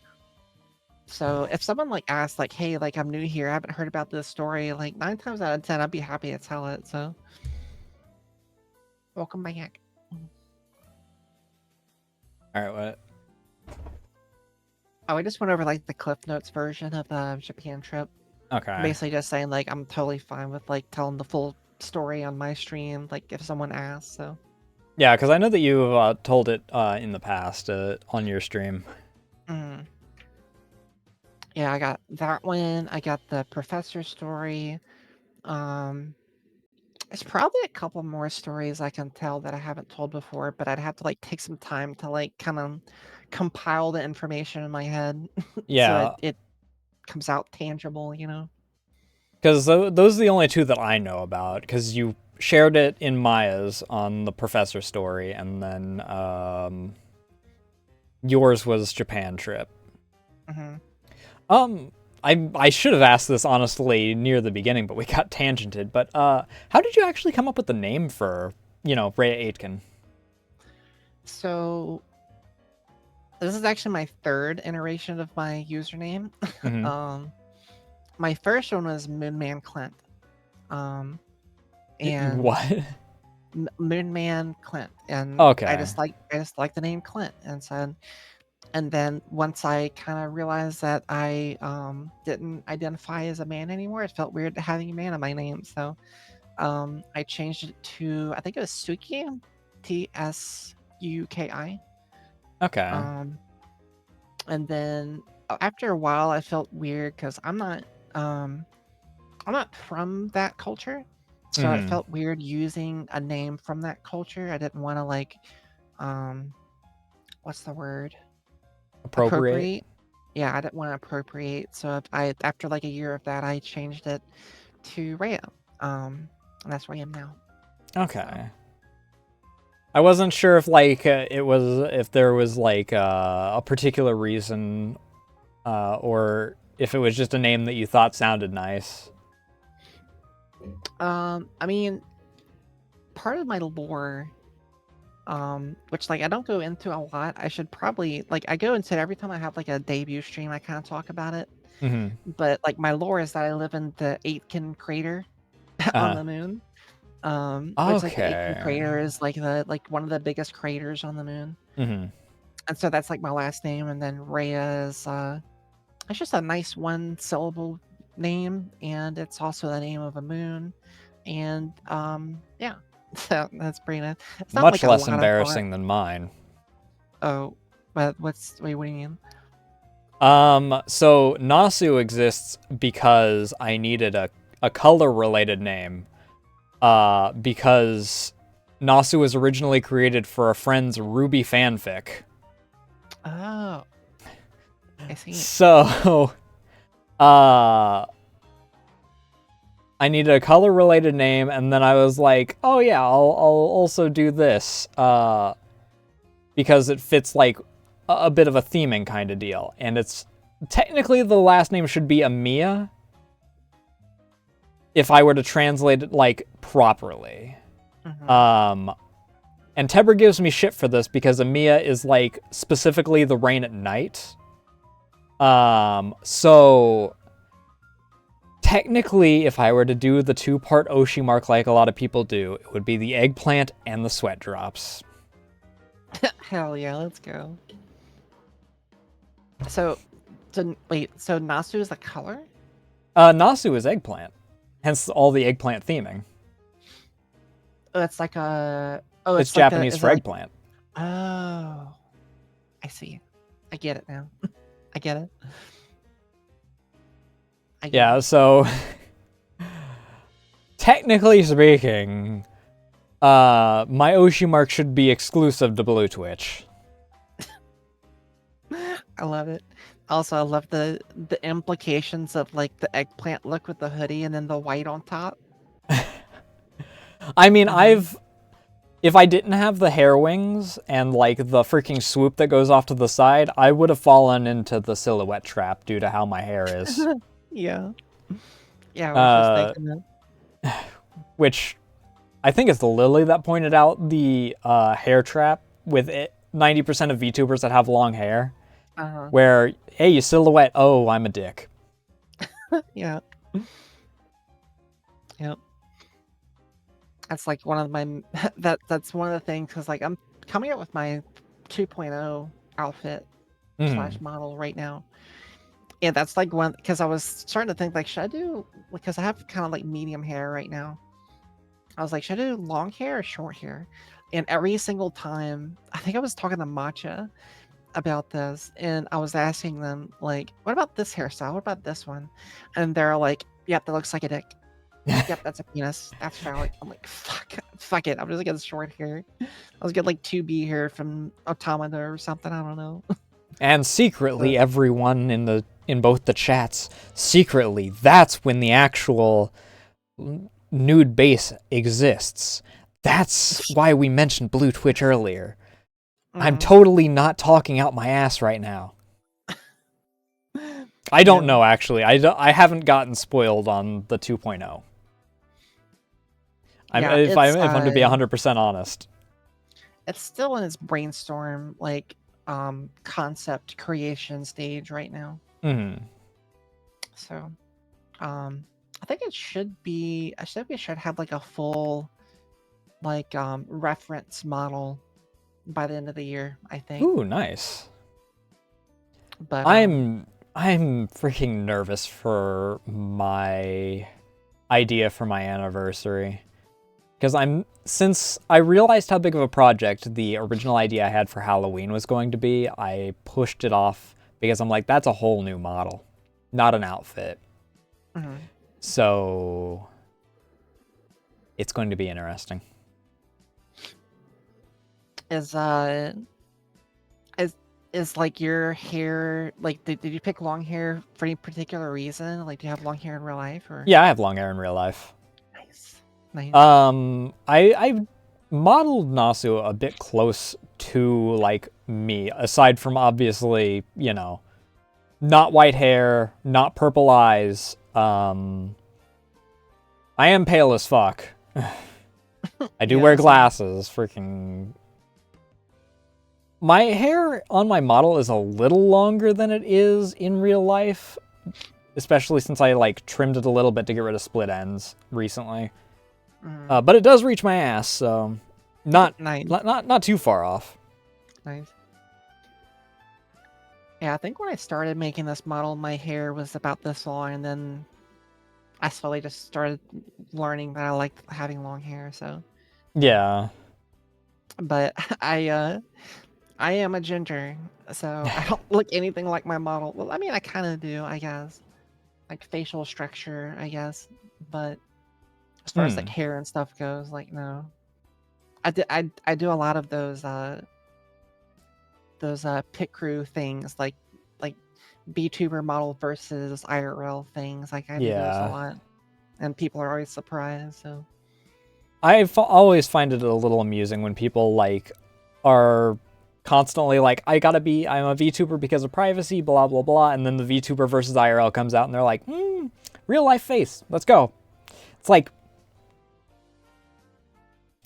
yeah, it's. I feel comfortable like talking about how I look like, but I don't think I'll ever post like an actual selfie or anything, just for like safety reasons. Like, I just have nightmares about people finding out who I am and being like, "Oh, this is this person. I know this person from high school," and then like. I mean, I've outright had people freaking stalk me from my past before. Yeah, I'm too scared shitless of that happening to post my face or anything. But... yeah. Because I'm like freaking... I'm chilling and in like this really freaking... I don't even know if I was in a category at the time, and all of a sudden they're like, oh hey, X, Y, and Z, do you remember blah blah blah and this and that? And I'm like... why do you sound familiar? And I'm like... oh no. I'm like... they're like, oh, I just happened to stumble onto you, and I'm like, I'm not in a category. I'm not exactly massive. I'm on one of my like surprise days. So I have 2 people in my chat, one of which is Ray. And I'm like, don't freaking lie to me, and your account is like 10 seconds old. Fuck off with that, you fucking weirdo. That something kind of similar happened to me like right when I debuted. I think it was like my first couple weeks actually, is because like I had a Twitch account like long before I got into the VTuber community, and one of my old friends from high school that was not a good friend, like ended up being very phobic. I'll call it that way. Oh yeah. So, and I saw their username in my chat, and you're like, hey, what's going on? I'm like, oh, like that was one of those few instances that I talked about where I like kind of locked up on stream. Yeah. And I just had to bite the bullet and ban them, because like I knew, like I was like, maybe they changed, like maybe, but I just can't risk that. I'm partially afraid if like any of my old former friends from like high school find me, because all of them followed very religious angle after they left high school, to the point where one of them outright became a minister. And I'm like, I don't know if we'd exactly mesh well. Like at first, like if that happened to me, I'd be like, I'd have like for 5 seconds, I'd think like, but what if I can bang the minister behind the church's back? But then I'd be like, no. They weren't pieces of shit when I knew them, so like I'd give them a chance. But if they like if they did turn out to be like pieces of shit, then obviously I'm banning them on the freaking spot. Right, of course. But like, it's like we drifted apart because it was something very simple. They stayed on Xbox, I moved to PC. We just didn't have any connection to talk. That's kind of how I lost a lot of friends too. Yeah. But whatever considered sin. I love sinning. It's my favorite thing to do. But yeah, I mean, they're a minister and they moved down to Georgia. I'm like, I don't feel as if we'd mesh terribly well at this point. I don't know if after I'll that. ever hear from them again, so it's whatever. Right. You know. Might have been my best friend for like a decade and a half, but you know, That's it's another surprising story that we even stayed friends into high school. Another story I just got reminded of. I used to I used to date a pastor's son, Oh boy. and I just like hardcore corrupted him. Like it was really fun. And then like at the end he turned out to be a douchebag. But then like I kind of got back at him. That's probably another story I need to tell. That was fun. The only thing that I remember about Georgia is I nearly died between two semis. Because they wanted to have a dick measuring contest in the middle of Atlanta. And I was wedged between them.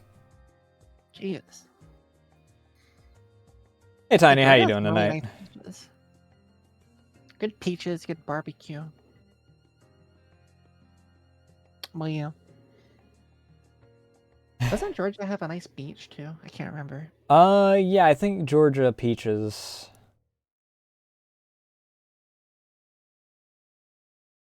Like I thought they had a beach there that was pretty famous. It's Oh, like a beach? yeah, I can't remember. Maybe. I don't know. I don't know on that. Oh hey Tiny, what's up? I mean, fucking. Daytona Beach Here's is the 4. thing. Anyways, what are you saying? Religious kids, especially, tend to be the biggest sinners ever. My ex-friend is like the single exception. Like, I think that everyone else that went to that church banged in the church bathroom at least once. Yep. Big surprise. One of them if got you- caught, which is why the bathroom started requiring you know, a key to unlock it. So if you got caught again, Oh, jeez. guess what? There's only one way to fucking do it. Mm-hmm. I was like, big surprise. Like, if you sexually oppress a bunch of little kids, well, not like little kids, but like young adults, Yeah. you know, and tell them you can't ever do this, they're gonna want to do it. You know, like I credit my sexual liberation a lot to my religious upbringing. It's like I would never have felt more free in my sexuality if I wasn't repressed for this long. So thanks, I guess. Congratulations, you wound up causing the release to be explosive in more ways than one, I guess. Jesus. Oh man.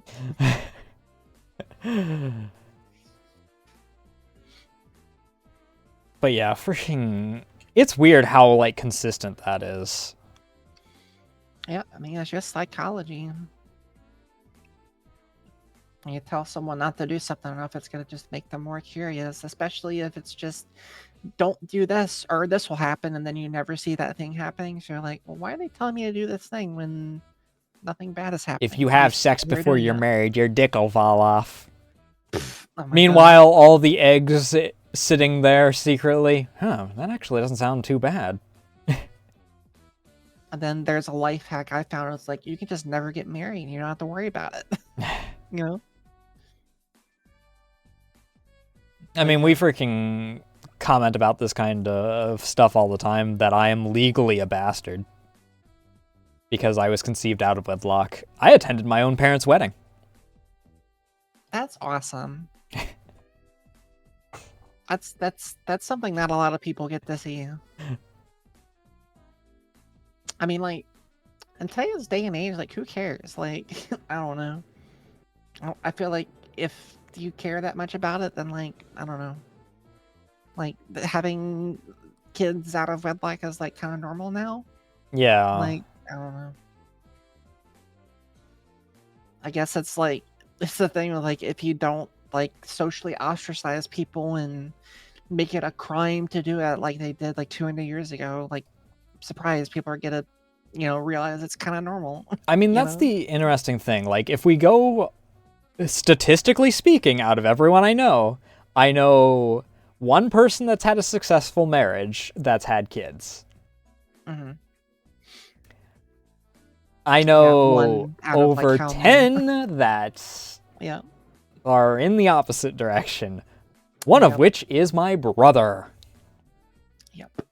Yep. He is on the verge of having a second ex-wife now. Jeez, man.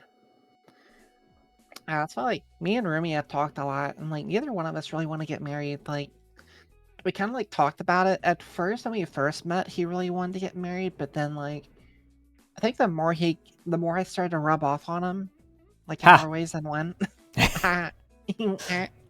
um, like the more we started to realize like we already love each other plenty. Like we don't need the government to tell us how much we love each other. You know? Yeah, and weddings are like super expensive in most cases. I think that in like most of our circles, the only instance that there's really benefits to marriage is like either tax purposes or in like Muriel's case where dual citizenship. Mm-hmm. I think I guess aside other from that, everyone's circumstances, pretty yeah. much like, what's the point? Yep. Like my sister was married. That's where, you know, she had my niece, and then I don't think I've talked about what happened to her husband, but that was some pretty fucked up shit. Hmm. And she had to kind of run away with her niece or my Oh, niece. yay. So it's like I see all this shit happening around me. It's like, why would I want to get married? And like everything around me is telling me not to. Yeah. Like, I don't know. I'm gonna avoid going into any detail about my brother's I'm going to say ex-wife because legally they're ex-wife. The amount of money that he still sends her that she just wastes on herself, you'd figure that they're still married. Oh boy, yeah. But I'm not going to go into too much detail on that because I don't want to. A, that's a very long subject that I talk about semi-frequently as is, and B, this isn't a talk show about me, so. Right, yeah. How did we get on this topic? I can't remember what your original question was.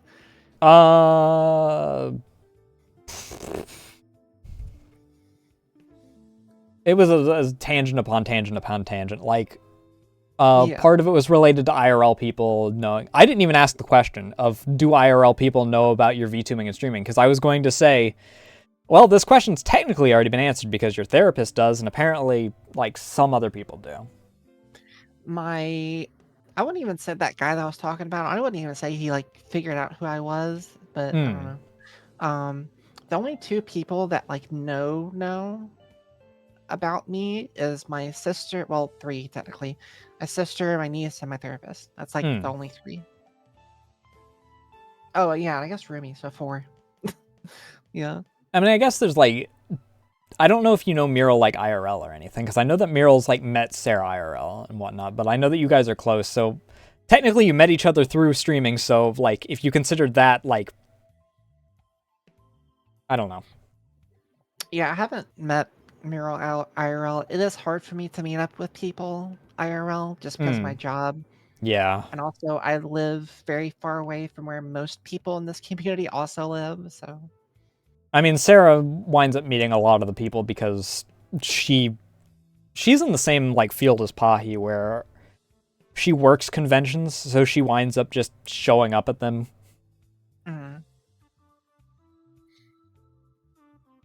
Yeah, that makes sense. Though speaking of which, like, relating to Rumi, you're one of the few, like very few, that is open about the fact that you're in a relationship, as a VTuber. Has that like had any effect on anything? Have you had any like weirdos that are like, oh, well, I could change your mind or anything like that? No, and that's kind of part of the reason why I came out and was honest about it in the first place, because like, what's like the number one deterrent for weirdos trying to hook up with you is like, tell them you have a boyfriend, you know? Yeah. So like, I felt like if I'm like really upfront and personal about my sex life and who I'm dating and stuff, like people will kind of get the message that I'm like not available, you know? Yeah. And it's so far it's been working pretty well. Like I've had very, very, very few people like actually try like hardcore hit on me, you know? Yeah. So it's worked out pretty well. Oh, Yeah, I can definitely understand that. I haven't had many that have like tried for that kind of stuff, but God, do some of them get weird, and then normally it's followed by them revealing, hey, I'm actually a chaser, and it's like, Yeah. Oh, hey, look at that red button. She is, yeah. Ooh, why did the chat suddenly get empty? Weird how that happens. It's like, I'm not opposed, like, well, probably not now, because, like, me and Rumi started off in a pretty open relationship, like, where we're just kind of like fuck buddies. But it's kind of to the point where now, like, I really don't want anyone else romantically. And even if I did, like, we have her little friends with benefits besties that we have, you know. Yeah. So it's perfect. And then we're all just like us four are just like this perfect little like friend circle, you know. I mean, I don't have like anyone that I'm like directly romantically with, but like I've got my friends with benefits polycule, I guess is the best way to put it. I don't know how to exactly freaking classify that. Yeah. But I'm kind of comfortable where I'm at. None of us are terribly interested in like, you know, the whole marriage kind of deal. Freaking we're all like close with each other, and right. Most cases, if one of us is close with someone, they're probably someone that's going to mesh with everyone else. So like occasionally someone else can like, you know, say hi, hang out and whatnot, and it's not really a huge problem. Right. And I tell Meryl this every time she tells me about, because like Meryl's pretty Meryl's sex life is pretty crazy. Oh yeah, she has some I know that pretty... she's mentioned some stories, and then also mentioned that there's some that she outright cannot mention on Twitch because of how they get. Yeah, and every time she tells a story, I'm like that. I'm like, man, like God forbid if anything happens with me and Rumi, I would love to do that. Like, I'm not opposed to like crazy shit like that. Like, as long as it doesn't like make my anxiety lock up, because that's a very real risk of like group things. But yeah, I wouldn't be opposed to to like hooking up with fans and stuff like at TwitchCon. I think it would depend. Like, after something happens with me and Rumi, of course, but like right now, like no, I'm good. I think that I'd have to have like a certain level of like trust in regards to it. Like, it couldn't be someone that just like happens to pop in and is like, hey, I've been a lurker for a while. You want to bang? Oh yeah, you gotta know them. They gotta be a regular and like yeah, know them. You, like regulars. Obviously friends that I've met through things. If they like or like, if I'm like really close or something like that, I'd be like, oh yeah, I'd kind of be down. Why not? God, I saw a post of, I think it was this this cosplayer. Like I woke up to this post and it was like a positive pregnancy test. And she was like, had fun at TwitchCon. And I was like, oh my God. And then like in the comments, someone asked like, who's the father? And she's like, one lucky fan. I'm like, oh my God, no. There's no way. Okay, so that's what Soren meant by some lucky fan. Yeah. Yeah, that one.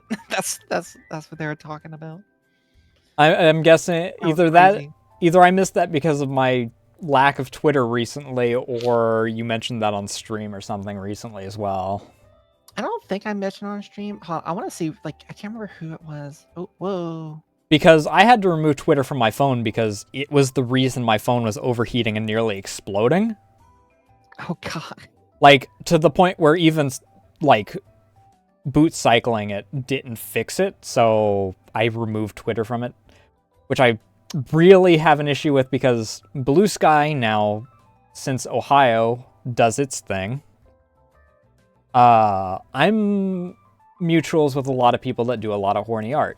I don't see 90% of that because Blue Sky got told, hey, you're not allowed to freaking show people in Ohio that unless they go through this totally legit third party that says that they're... You need to scan your ID and shit. That's so stupid. Yeah. It's like, I mean, if I could connect it to like my Blue Twitch or something, I'd be fine with that. I can trust Blue Twitch to a certain degree because they have to have the security because they also process payments. Yeah. I don't trust this random asshole that's existed for a week. Yep. I actually kind of got around that for Pornhub. It was funny because I have a because of my work, I have a you know what a TWIC card is? No. It's basically a card that lets you work in like oil refinery places, like off the coast. It's like what is it called? It's a transportation worker identification card or something like that. Interesting. Because like some of the clients that we work for are in like refineries. So you like have to have that. I don't know what gave me this idea, but I took an expired one and used it and it worked. So even if it did anything, it's expired. They can't trace it or anything. But, they could probably trace it. I don't know. But. My workaround for Blue Sky is I banished it to Opera GX because even though I'm told that Opera GX exclusively sends it all to one node, so they're probably just selling your freaking info. I used it once in the past, so... And what are they going to do? Say, oh, hey, look, this bug person draws tits. That's interesting. Yeah. If I'm just using it for Blue Sky, what the fuck's it matter? Yeah, the only 2 times I did that was for Pornhub and for, Helheim Links, that femboy porn star that I raid all the time. Yes. Yeah. I used it to get into their Not Safe for Work channel in their Discord. Gotcha. And their moderators are really cool, so I trusted them, so I did that. I can never remember them by name, but once you mentioned who they were, because I always love to tell their story about when they got the call from the one person that was about to go to an anti-LGBT rally the following day, and it's like, so the first thing that you do instead of like talking to your boys, the first thing you do the night before is booty call a femboy escort. It's like, and that's like, it's like I bring up Lynx just randomly, but like we're on the subject of like role models and stuff. Like Lynx is absolutely one of my role models. Like one of my top goals is to be able to tell stories and like be open with my sexuality like he is. Oh yeah. I don't think I could ever do escort work because like I would like it is a little bit dangerous. Yeah, you've mentioned it a few times in the past where you're like, you'd like it for the freedom, similar to like Blue Twitch, but like, you also don't like the... Unlike Blue Twitch, you can't just put a model out there for escorting. Right, and it's harder to vet people too. I don't know what Lynxy does in terms of vetting. I don't know how that works, but it's it would be fun to try out. Granted, I can vet people, but I don't have the guts to do it for a living. Like, yeah, he is so strong for doing that. Like, but there's another one of my another VTuber that I look up to. So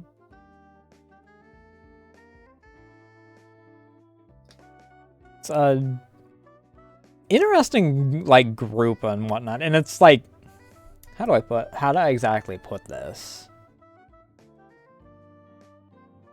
VTubing really did like open you up to the whole world that, led to you actually self-actualizing, I guess is the best way to put it. Oh yeah. Considering the amount of people that you've run into that are like, oh yeah, actually I've kind of had these thoughts in my brain for however long. And it's like actually being able to be more open about it. Yeah, the whole like learning more about sex work and how that works, learning about different people and different backgrounds, different identities, and just being exposed to that really helped me normalize myself and just kind of actualize what I was and the kind of stuff I was interested in. And like after finding out how much I gravitated towards like Cottontail, LXOX, and Fifi and Linksy, I was like, man, I really just like sex, you know? And not just like something I'm addicted to, but like I like the freedom it gives you. Yeah. I like I'm very lucky to have a very nice body. I'd say both before and after HRT and surgery. Hmm. Um, it was being in this community helped me realize it helped me appreciate my own body type, which I'm pretty small. Like I'm like 5'2", 5'3". Yeah, you did mention that you're very Um, carryable. and yeah, and I used to be like a pencil before, like, but thankfully with HRT, I'm getting some nice curves, which is really nice. But just being able to feel more comfortable in my own skin, Hmm. it really helped with that for sure. Oh, also to fill you in on what happened during ads, we were talking about basically just expressions of sexuality and like freedom and whatnot, and it led to talking about links. Yep. Yeah, it's like Lynx has always been a role model for me, both in terms of like confidence but also just like the way he's such a good storyteller. Like I've always Hmm. wanted to be a really good storyteller. It's hard for me. I'm getting better at it, but like man, I wish I could tell stories like he does. It's so fun to listen to him tell stories. It's just something. It's just the way he does it. It's just so fun to listen to. And like It's a that one definitely you a were talking skill. about. Yeah, it's like that one you were talking about with hooking up with this guy, and then I think how did he find out? Oh, he was just like small talking with him after. Yeah, he He was was like, small "Oh, what talking you while he was doing?" eating his macaroni. And he was like, "Oh, I'm going to protest tomorrow." And like he was like, "Protest." He's like, "I'm going to protest this rally that's going on tomorrow." And Lacey was like, I'm just gonna "Huh, go.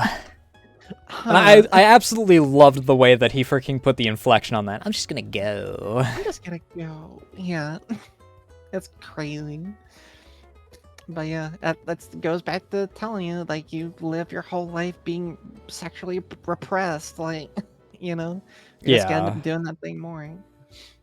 I mean, And like in high school, this is like a slight tangent. Like, I mm, tell this story all the time, but in high school, I was very often referred to as like, I guess you'd call it like a virgin killer, because oh yeah.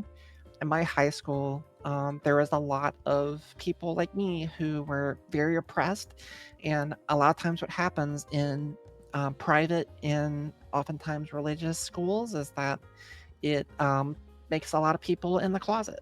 um, and so there was a lot of people in the closet um, that was too afraid to come out, and Yeah, so the virgin assassin. right. And so them finding out, like, wait, there's this one person and they're okay with me trying this out. Like, I really want to try this out. Like, you'd be so surprised how many people, like, once I like kind of learned like who people were, I'm like, hey, like, is you kind of feel this way? And they're like, yeah. I'm like, we can like do some stuff if you want to. And that's how I got like 50% of like my friends with benefits group is just that. And like I still talk. I have like 5 or 6 friends probably that I still talk to that our Damn. friendship started out like that. Yeah. From virgin assassin to our Hmm. beloved internet succubus.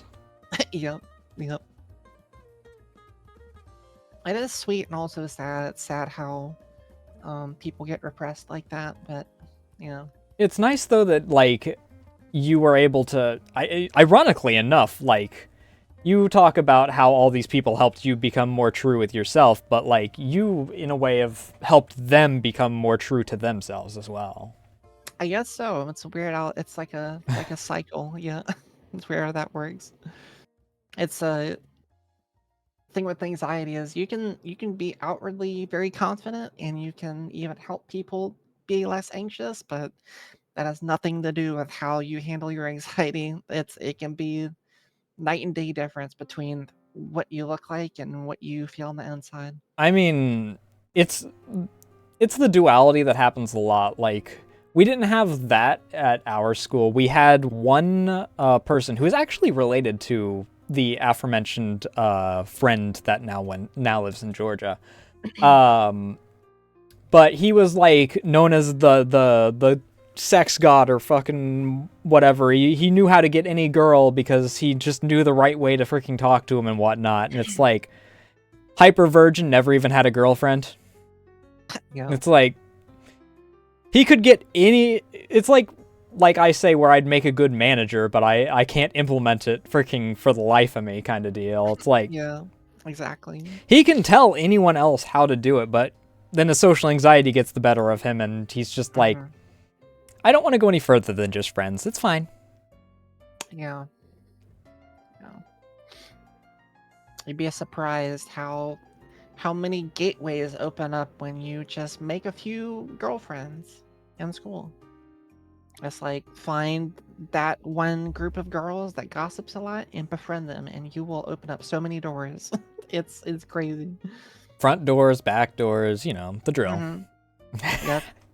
Because then, like, if a guy likes them, then, you're in their friend group and you hear all about it, and you're, then they kind of gotta be good with you to be good with them. And it's an interconnected waffle layer of social interactions. I have a tangential effect on people. I have a very good fly on the wall aura where people don't like acknowledge that I'm listening.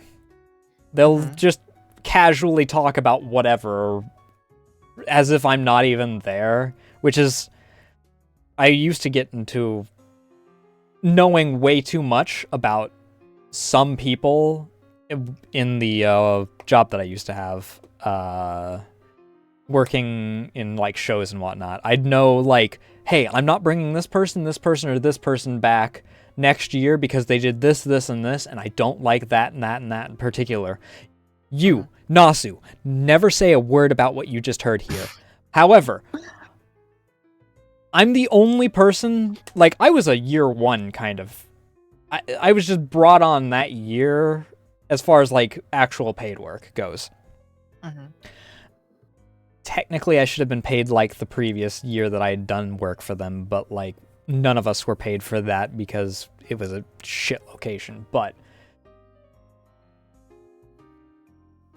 it was me and 3 of the higher-ups, the big boss, second in command, and treasurer that were there. And they all just decided that they were going to talk. And like, the treasurer is the only one that seemed to have any like awareness of like, hey, should we really freaking say anything while one of the standard workers is like here? And it's like, he just looks at me and goes, you don't utter a word of what you heard here today. It's like, okay, I wasn't going to anyway. However, I kind of agree with John here that I don't think I should hear about the fact that you're going to axe 3 of our performers after this year because of minor gripes. Like, I wasn't going to say anything, but you not wanting me to say something makes me really want to say something now. Well, one of them, the big one that I use as an example, his gripe about him is that he was behaving like his big boss man was acting. This is how Big Boss Man used to act when he was the dude's same age. Because he would, I think it was the same day, he was just talking about how he's like, oh yeah, I was dating X, Y, and Z person, and I was banging this person, and it's like, you're mad at Joseph for banging people between shows, but you were doing the same thing when you were his age. Yeah. Some people just don't have self-awareness, I guess. Yeah, I don't. Or what's the term? It's cognitive dissonance. Yeah. Rules for thee, not for me, because I'm Big Boss Man now. Peak narcissism. Oh, he is a massive narcissist. He freaking chewed out one of our other members because she followed his orders and happened to drive a little bit onto the grass the day that it rained. There was like less than a foot of tread mark in the grass, and he shouted so loud that people on the other side of the wash and the tree line heard and were like, hey, how about don't? Jesus Christ.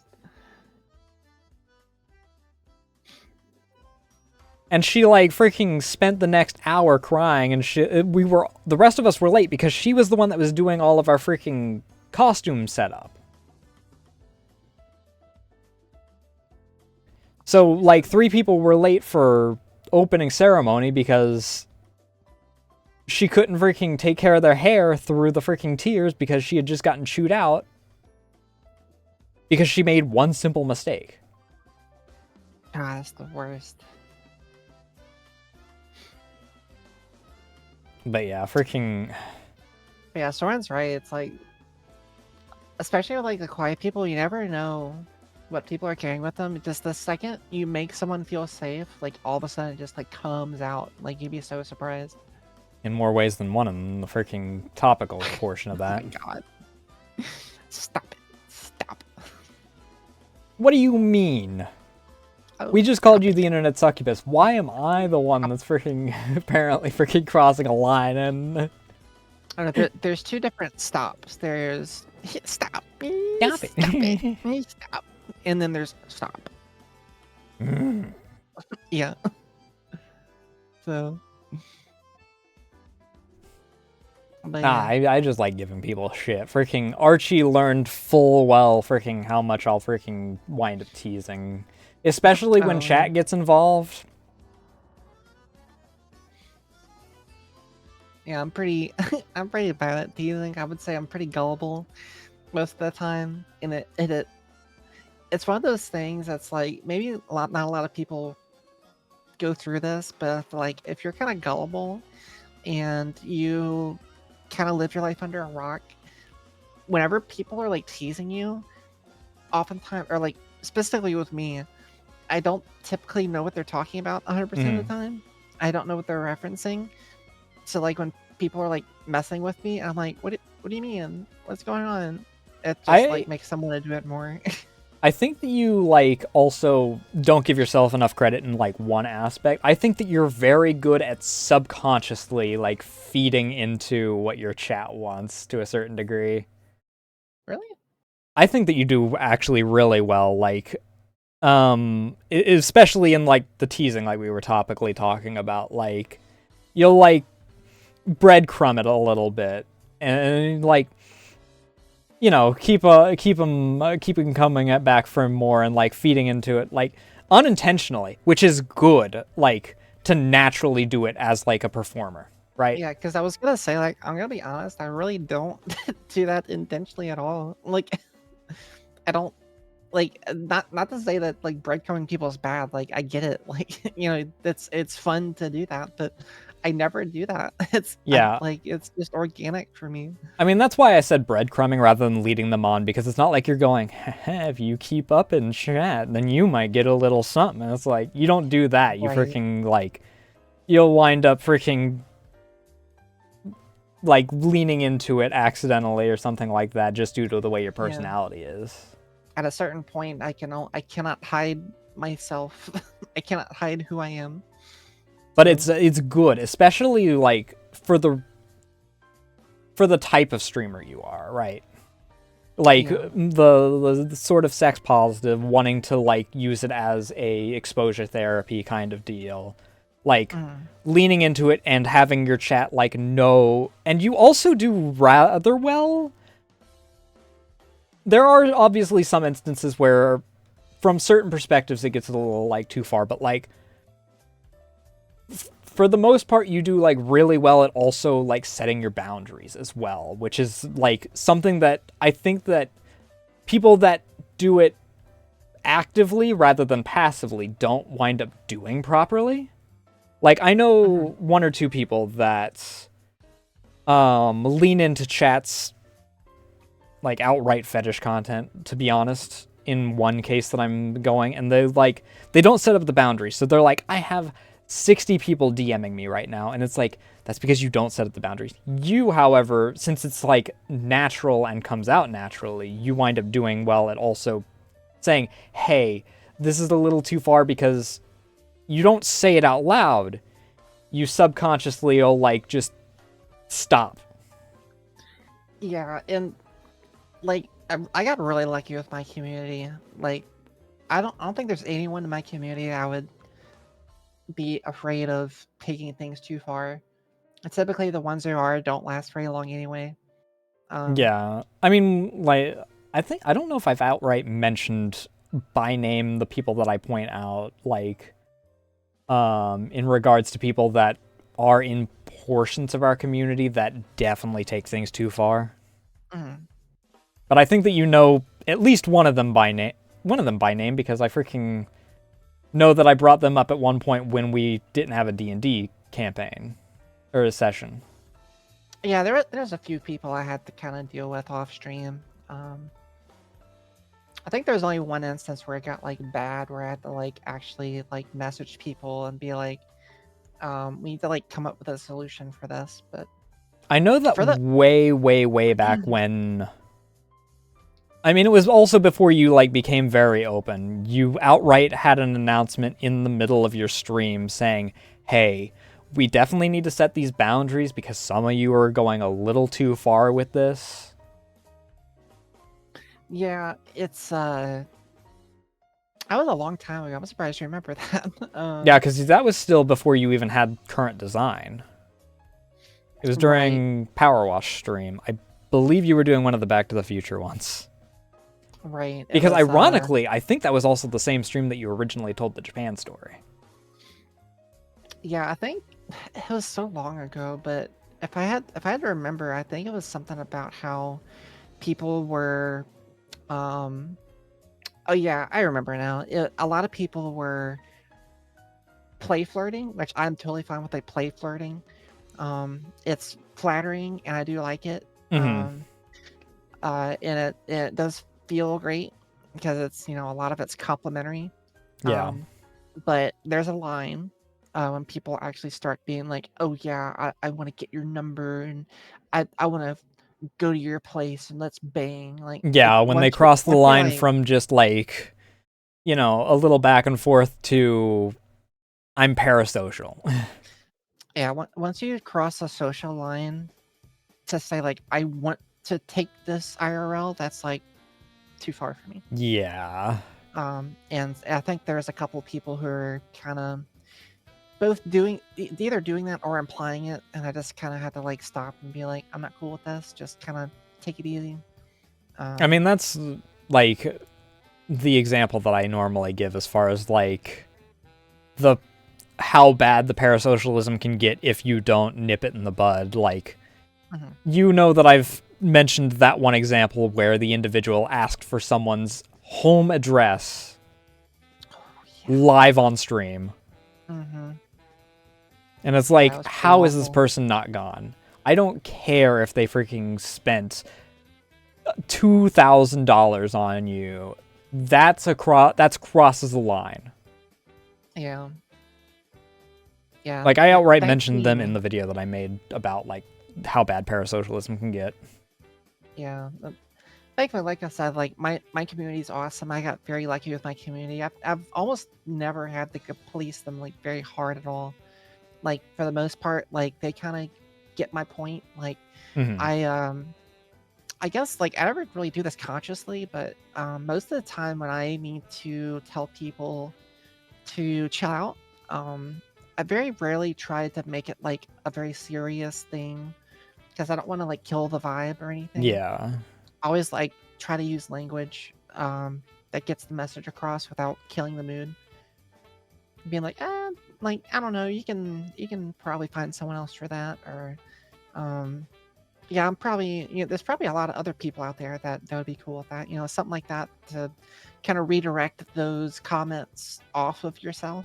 I mean, yeah, there's a lot of people that like outright GFE as part of their brand. Also, that's a good way to put it, Soren. Banter versus advances. Exactly, yeah. there's a big difference between flirtatious banter and like legit advances, and Because that's like I'll freaking feed the beast with chat, and I'll freaking like I did with Archie a couple weeks back. I'll freaking like toss some like flirts and whatnot and freaking whatnot. But there's a difference between that and saying, all right, chat, if you get Archie a passport and an address, I'll freaking raw dog right in the and get it up on Blue Twitch in a week. Yeah. Like, there's a difference between that and even me saying that if I get banned off of Twitch, well, I guess that it's been a good run. Yeah, and like I said before, like I wouldn't be adverse to the possibility of hooking up with like fans and stuff if something happens between me and Rumi, like in my current romantic relationship. Mm-hmm. But even then, like there is a right and a wrong way to do that. You know, you don't want to make someone uncomfortable. Like there's a right way to like probe if someone's cool with that. Yeah. Without making them uncomfortable. And unfortunately, a lot of people try to do drywall work with a shovel, so to speak. So. Yeah. The way I put it is the delicacy of a well-placed brick through a window whenever I'm talking about like how my brother handles like trying to comfort my sister whenever she's having a freaking panic attack or something is he then makes it about himself. So Oh yeah, that's the worst. it's like, yeah, you have like zero freaking tact or anything, dickhead. Yeah. But yeah, I guess just general thing I just wanted to say is that I'm really glad I have the community I have. Everyone's been really cool. A lot of people, I would say that like 90% of my initial community came from Maya, because that's where most people knew me from before. Because I was I'd been a mod for her for like a year or two. I think that I met you via Mural, and I actually freaking... I'm gonna be honest, when I originally met you, I had like this sort of weariness. Like, I don't know, you seemed to come in and like all of a sudden have friends, and it wasn't like a I think that you're a bad egg kind of weariness. It's like a kind of, this is the kind of like charisma kind of deal that it's like, do they know people or have like some sort of freaking stuff going on behind the scenes? Is this like, am I out of the loop on something? Where the heck did this Rhea individual suddenly come from? And they're suddenly friends with everyone. Yeah. What the fuck happened? And I was gonna say, like, the other like half of my community came from Mural and Pahis and Ovies and that kind of group. And but yeah, to what you were saying, like and this is something maybe I should probably work on, but my energy and like chat and like Discord messages is so much different than like my energy talking to me on a voice call or like IRL. You did have like a sort of like professional aura about when you first came around. Like you would use emotes, but you would also like sort of have that, I guess, a facade ? Like, well, I mean, when I'm new in anyone's community, I don't want to like go full send on like the jokes and like energy and stuff. Like it's always good to like probe the chat and kind of see where the energy is, and I don't want to like try to pull too much attention to myself, both because like I don't like that anyway, and also because like the stream isn't about me, it's about the streamers, so I don't want to like distract people anyway. Something that I think that like other people could learn, or like it's not about this other streamer that you were just watching or this other streamer that you are hyper obsessed with. I've had to ban a few people because they'll come in and be like, ah ha ha, this other streamer, they would have never figured that puzzle out. And it's like, okay, well, this is my stream. And it's like, I don't usually have a problem with that, but like when it gets like to the point where it's like, why are you even talking about this? It just seems like you're talking about it just to like obsess over them. Then it like gets to be a problem. It's like, yeah, like telling me like, oh, did you hear what like this person did? I'm like, oh no, what happened? But then when it's like, oh yeah, I was in this person's stream and then this person tweeted and then this and then this person had a stream yesterday, and like they're gonna stream in like 2 hours. So like I was like, okay, you can like if you want to go over there, just go over there. Like, Yeah. I don't know. It's like, at certain points during those, like, it starts making the other person look bad because, from an outside perspective, anyone that sees it at face value may interpret it as, like, either it's a mod for the person that's trying to advertise them elsewhere, probably with their, like, request, because some people have done that, or, like, it makes the streamer look bad, regardless of the the actual reasoning behind it, because it looks like they advocate for advertise me in everyone else's stream. Yeah, Even if they don't. A very good light when you have people and other streams doing things that are just not tasteful while also like carrying your representation. Yeah, because person that I use as an example, I know that I'm friends with the person that they hyper obsess over and do this shit about. So I know that they don't advocate for, in all of my friends' chats, please just constantly mention my name and constantly say when I'm streaming. Meanwhile, they're just like, I'm going to do that anyway. That's not for me. I can't read. Yeah. Unfortunately, I can't read. Or like, even if like, because like I don't have this problem, but like even when I see, like I don't even try to use my own emotes in people's streams that often either.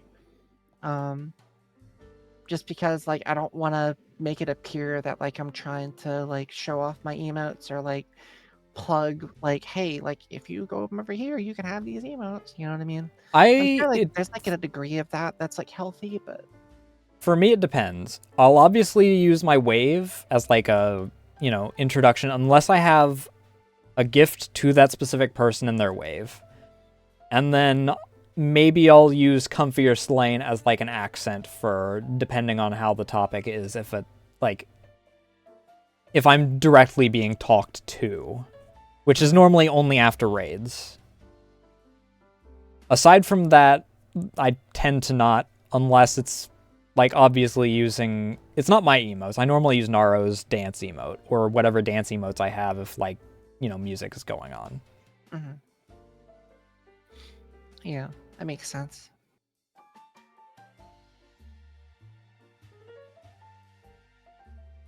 But yeah, I definitely feel that where it's like, does it look like I'm self-advertising if I happen to use my own emotes? And like, I can't say I blame people from having that mindset because I've seen streamers that have that mindset where they're like, you used your own fucking emote in my chat? You're advertising in my chat? And it's like, it's an emote. Yeah, a lot of people get really upset about other people's emotes in their streams. I never really cared either way, just because, like, for the most part, and it's kind of goes back to like why I started streaming in the first place. Like, I owe like so many people in this community so much. Like, I'm just here to like make a cool space for people to hang out. Like, I'm not here for money. Like, I'm not here for attention. So like, I don't like it would be pushes up glasses. You say you're not in it for the money, yet you have affiliate. Huh. Funny how that works. I mean, yeah, I don't know. I don't really like push my donate links or anything that much, but speaking of which, if you type in !guest into the chat, you can find all of Rhea's socials. No. What was I gonna say? But yeah, I just like I owe too many people too many things, like in terms of like feeling welcome and thankful for things that like, and so if someone wants to use someone else's emotes in my chat, like I don't care. Like I don't. Yeah. It's not a big deal, I mean, that's kind of how I feel about it. Is like, okay, if you have the emotes, either you paid for it or someone else did. It would be kind of pointless for you to not be able to use them. Right. And it's not like you're just going to cause everyone to funnel away from my stream just because you happened to use someone's comfy emote. Yeah. Exactly. Because if you're here using their emotes, they're probably not live. Because not everyone multi-stream drifts like a maniac like I do. Yeah.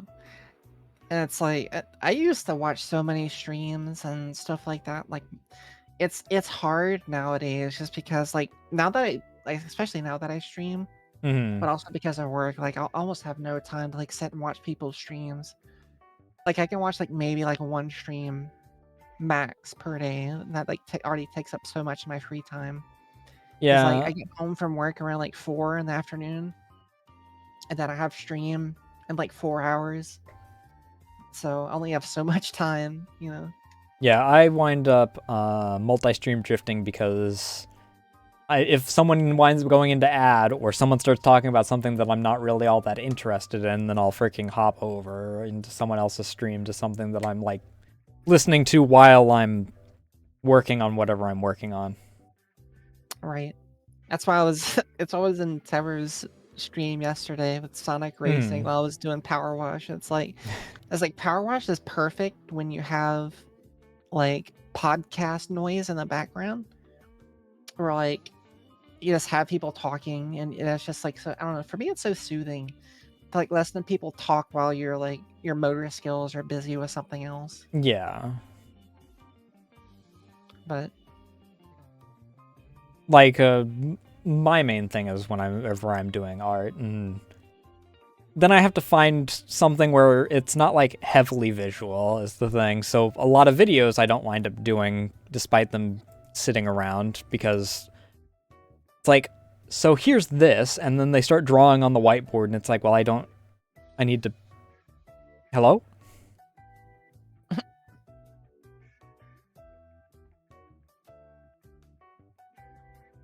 I mean, I also kind of collect points. The problem is that I don't use the points in anyone's chats. I use daily check-ins for certain people's chats. I collect taxes from Pahi, and I think that's it. Yeah, I think one of the things like I'm working on right now that I'm hoping I can implement soon is to have like outfit toggles, because they have like pre-made like rigged outfits for like live 2D models. And also just have, because like one of the things I'm really self-conscious about is having to like when someone does like a head pad emote, I have to like stop what I'm doing and like grab the asset from Vtuber Studio. Like I'm starting to learn how to like do that stuff automatically, so I don't have to worry about that. And I feel like that's like one of my next big things I'm gonna try to focus on in terms of content creation is getting rewards and like features and stuff that I don't have to stop what I'm doing for people to enjoy. Like if someone wants to like squirt me with some water, they can just do that. I'm like, you know, I don't have to like stop what I'm doing and pull it out, because like the bit doesn't work if you have to open up the file, pull out the KRA file, and then load it, and then you know, it doesn't it doesn't do the same. So that's like probably one of the next things I'm gonna be probably this week. I'm gonna be working on that. I need to after Halloween actually re-enable goblin mode and set it to where on all the models it goes to the new list model instead of the old list model. And then I also I need to get a stream deck at some point because there's certain things that I need to actually be able to do separately without I'm running out of buttons on my keyboard. Yeah, I should probably get one of those too. Although I do have a tablet. I'm wondering if I can maybe use my tablet as like a stream deck somehow. Depending on what model it is, you should be able to, because I know that they have an app. Hey Dan, how you doing tonight? Hey Dan. Oh my god, I can't believe you used a Rhea emote in my chat. I can't believe you're advertising Rhea. Oh my gosh.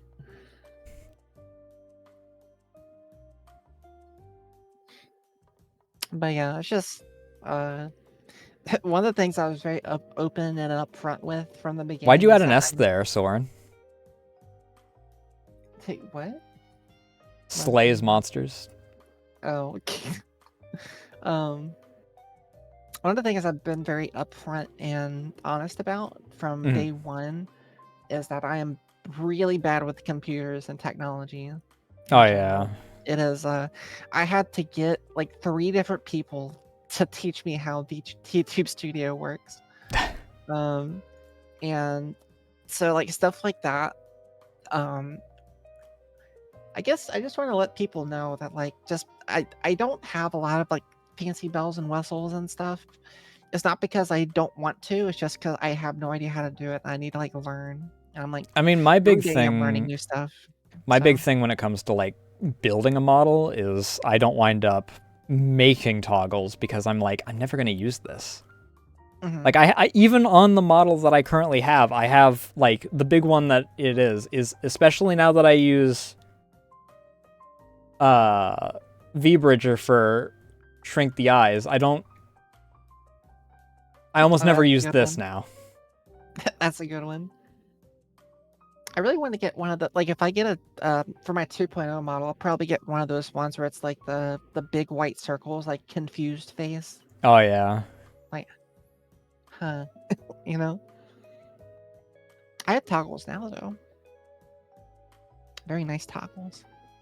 One I of have which is toggles semi not. on my most recent model that I can't show over here. Yeah. I think that's the only toggles that Liz has, is ones that I can't show over here. Yeah. I have one that's like probably okay, but it's very suggestive. Oh my god, I just realized we've hit we're nearly at the 3-hour mark and you forgot your line in the script. You were supposed to remove the jacket at 1 hour 45 minutes. Oh. I mean, if you want, I can kind of show off my toggles. So you want to like pull me up or whatever. Oh yeah, feel free. Let me that'll actually give me an opportunity to hit the bathroom real quick. Yeah, I'll do this, and I kind of need to use the bathroom too. So, fun fact: all this purple stuff on my boots. I think this is one of the few lore things that I feel like not a lot of people know that I want people to know.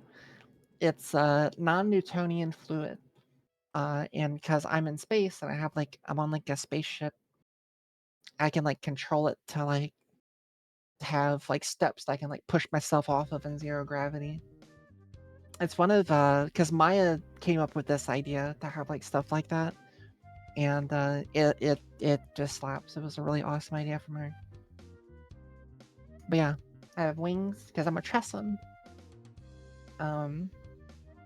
As for those of you who know what Tressums are, familiar with D&D, it's basically a cat with wings.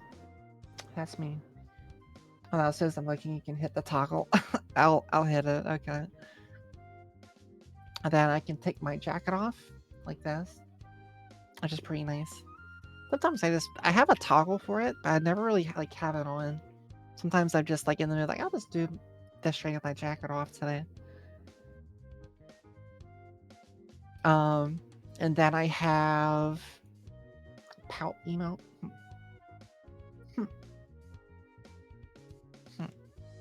Shut up. Shut up. Like that. That's pretty cute. And then I have sad. I don't do this one a lot. Only when people make me really sad or I'm like feeling bullied. But yeah, I have this one. And then I have the really special one. Now ready? Ready? I got this one. And then if you combine this one with the crying one, yeah, pretty neato. That was probably the extent of like how much loot stuff I can ask from Hime. I definitely, when I get the 2.0 model, I'm definitely gonna get like a nude toggle and some other loot stuff. So Ray is a free agent. I disavowed affiliation. Ray Aitken. Oh my gosh. But yeah, when Nasu comes back, I'm probably gonna have to hit the restroom too. Oh, I guess I should put my jacket back on. There we go. You saw nothing. But yeah. I'm a big fan of... There's two types of girls. There's skirt girls and shorts girls. I'm definitely a short girl. I like my shorts. And I especially like the shorts that have like the little long strap showing. That's like one of my favorite things. So I had to incorporate that somehow. So, but yeah, I tweeted about the other day. But I'm not gonna leak the 2.0 model work in progress yet because it's still like the brainstorm phase. But I will say it's a lot more, what's the word? It's a lot more etchy. It's a lot more sensitive than this one. Not enough to get me banned on Twitch or anything, but... Wait. Do your toggles not... What? Have your toggles not been going off? I Toggle did them, something. and I changed it back. Toggle something right now. Toggle the wait. jacket. Okay. Because I didn't see it actually go through for a second there, so I wasn't sure if they were actually going through or not. Yeah, I got your stream open, my other monitor, it showed up. Okay. But yeah, now that you're back, I gotta run to the restroom too, so... Alright, fair enough. Okay. With... I heard something about screaming and biting. What are we talking about? Biting? No. I think that you're letting your fantasies out a little bit. I heard something about screaming and biting. Oh! I was talking about one of my cats. She screams a lot, and then she does the... So, a few cats will still keep their kitten traits, where they'll bite down onto whatever they're kneading. Mm-hmm. And she does that. Oh, I see.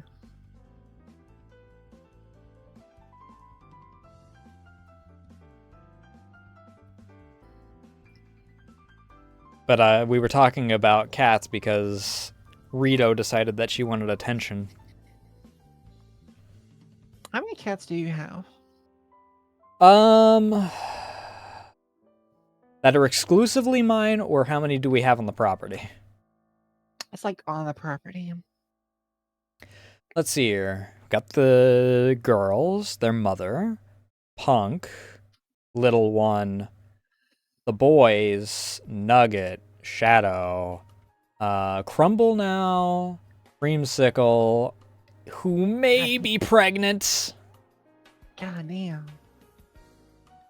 I hesitate to count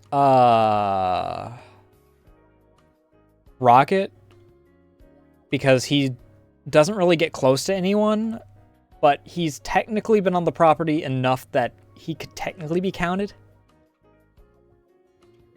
Man, that's crazy. I can only have one. I can't have more than 2 pets. I mean, I live in the middle of nowhere, so they've got plenty of space to roam, and then they can also be brought in at night.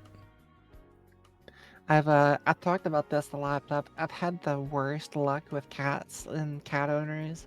I've always wanted a cat, but I've just had the misfortune of, at any point in time, I've always been around someone who's allergic to cats. Like my parents are allergic to cats, my niece is allergic to cats, and Rumi is allergic to cats. So I just can't have one, ever. What a shame that your roomie is allergic to you. I know, it's awful. That's so much he loves me, though. He does all that stuff despite the hives. Oh, he's that allergic? He gets the hives? I mean, I mean, I'm kind of paraphrasing. It's not that bad, but okay. I mean, I've never seen him get it, but like, according to him, it's like to the point where it's like very, very uncomfortable and painful. Hmm. So. What do you want to sniff? It's just water, for now.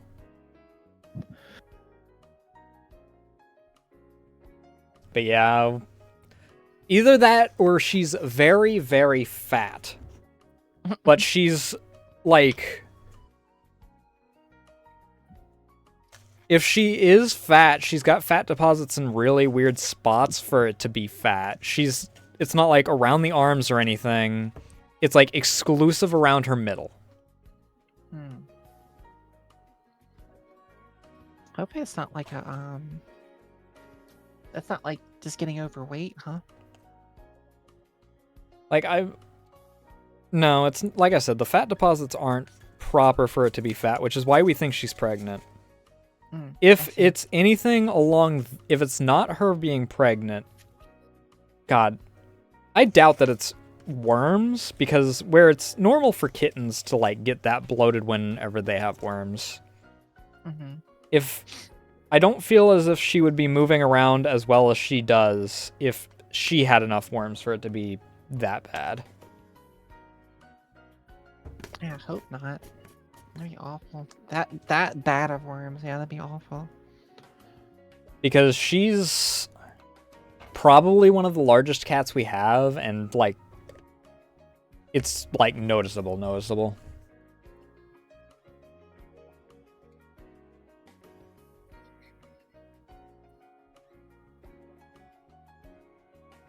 But yeah, we talked about a lot of stuff. Was there any other questions you had for me? I do have like viewer questions, which currently is mostly stolen from previous things because I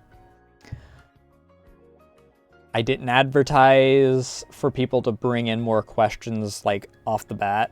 Though if those in chat want to ask questions, you can while we run through the viewer ones. I don't know if there's any other questions.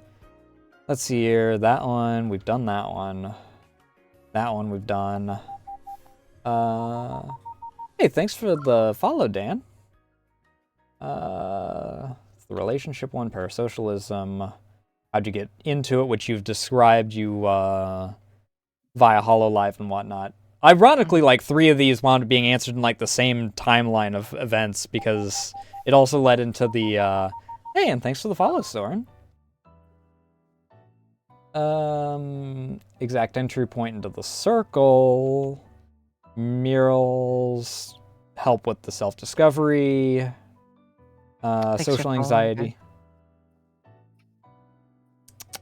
Oh, this one I didn't. You did mention a bit back that you wanted to do more collabs with people because your schedule was like opening up a bit. And I remembered that I commented on it and mark my words because I had this planned. But did you have anyone in like mind that you like really wanted to like reach out to or anything? God, it's hard because like there's so many, but like they're so popular and they have so many viewers. Like I'd be so scared. Like, and I don't think anyone who knows me would ever accuse me of this, but it's always that connotation of like a smaller oh yeah, just like looking for like a bigger one. That's like, you know, that bit where you're like, oh, it'll look like I'm coattail riding regardless of how good of friends I am with them. Right. So it's I had that problem with Wolsk where I was afraid. I'm like, I've been friends with Wolsk since before I was a VTuber. And the same with Kraka, but it's like, they're larger than me. I'm very afraid that people will think I'm just bringing them on to try and drag in viewers. Well, I think like in their community, I think their community is pretty cool. I don't think there'd be as many people who would think that. It's mostly people from the outside that it gets worried from because like that's how it is with a lot of VTubers is if they agree to it, their viewers aren't normally going to do that. Like, I've wanted to reach out to Meika because I've been mutuals on Twitch with her since I started VTubing. But she's, you know, very large and like close with everyone XV Shoujo and whatnot. And I'm like, I don't want it to look like I'm just doing it because of that. Like, because no one else knows the background stuff. Yeah, it's that and like most of the people who I really want to like collab with are just so charismatic and so funny and just socially great. Like I'm so afraid I would just be like so awkward and like kind of like drag them down, you know. Time to get that Cottontail collab. No one like I would never even dream of that. But I think Cotton's actually one of the ones that's like a lot more open about like doing that. She's like on Zen's level of I'm being open to like collabing with people. Because I think that and that's she's the one good. that reached out to that one person that tagged a bunch of their like Oshis that started that trend a couple months back. And I'm like kind of friends with some people in like the corporate industry who like know her. So like I kind of have a couple connections that I could make if I wanted to. But I don't know. Like I think like the one that I would most want to do stuff with is Linksy. I definitely want to do like a collab with Linksy, but it's the same thing as before. Like I'd feel so nervous, like because like Linksy is so awesome at like telling stories, and he's so funny, and like I'd feel like I'm just sitting here. I mean, especially when it comes to like Linksy, they seem to have a very friendly demeanor towards you, like friendly rather than just like, oh yeah, thanks for the raid. Yeah, I mean, we don't like DM that often. I think I DM'd like one thing to them or something, but um, Yeah, that's I, why I say like friendly is like I try to like for the sake of my brain, I freaking divide like friendly versus friendza kind of deal. mhm. Just because like I know that a lot of people get really touchy on like the whole, oh, you think that you're friends with X VTuber? It's like, no, Yeah, we've interacted and we have positive experiences with each other. I'm friendza with Wolsk. I'm friendly with Coldy. There's a difference. right. Yeah, it's the but like the main few people that popped up whenever I said like I need to like push my boundaries and make more friendships and do more collabs. Like Mhm. Lacey was like the first person I thought of. Um, and then like when I said that, like Meryl was still streaming, so that's like one of the other people I was Oh talking about. yeah. I wanted to do more stuff with Meryl, but I can't anymore. Rip, rip I to a mean, for good what one. it's worth, I think you should reach out to Linksy personally. I think Yeah, that you two would actually like do decently. I don't know how often Linksy does collabs in general. So, like, worst that they can do is say no. yeah. I mean, I see them do a collapse a lot. I would want to kind of spend more time in their community first, Hmm.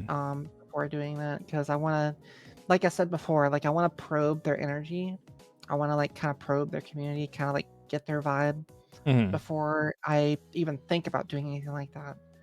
Um, but yeah, at the end of the day, like it's still just that nagging feeling in the back of my head, like people are gonna think you're being desperate for views and stuff. Yeah. And I hope I hope no one thinks that, but there's always gonna be some. I mean, a Um, lot outsiders are going to just because, oh, wow, okay. I see how it is. You dared to coattail on to freaking. Because, like, I think people even said that about Heavenly in regards to Zen when they became friends, because it's like, really? Like yeah. Heavenly was already like crazy popular before that though. Yeah, it's like Heavenly had his own community. He Yeah. he was friends with Badger and like Like, got his own yeah. community like even Yeah, he's in apart from Badger's that. crew. Like, what are you talking about? What?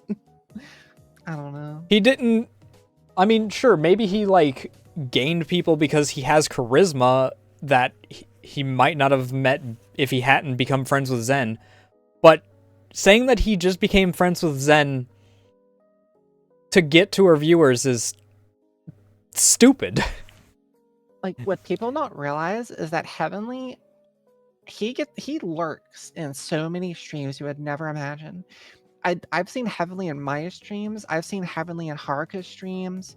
Like I've seen Heavenly in like so many like smaller streams you would never even think of before. Heavenly is Like similar to Boone. He's just everywhere. he is everywhere.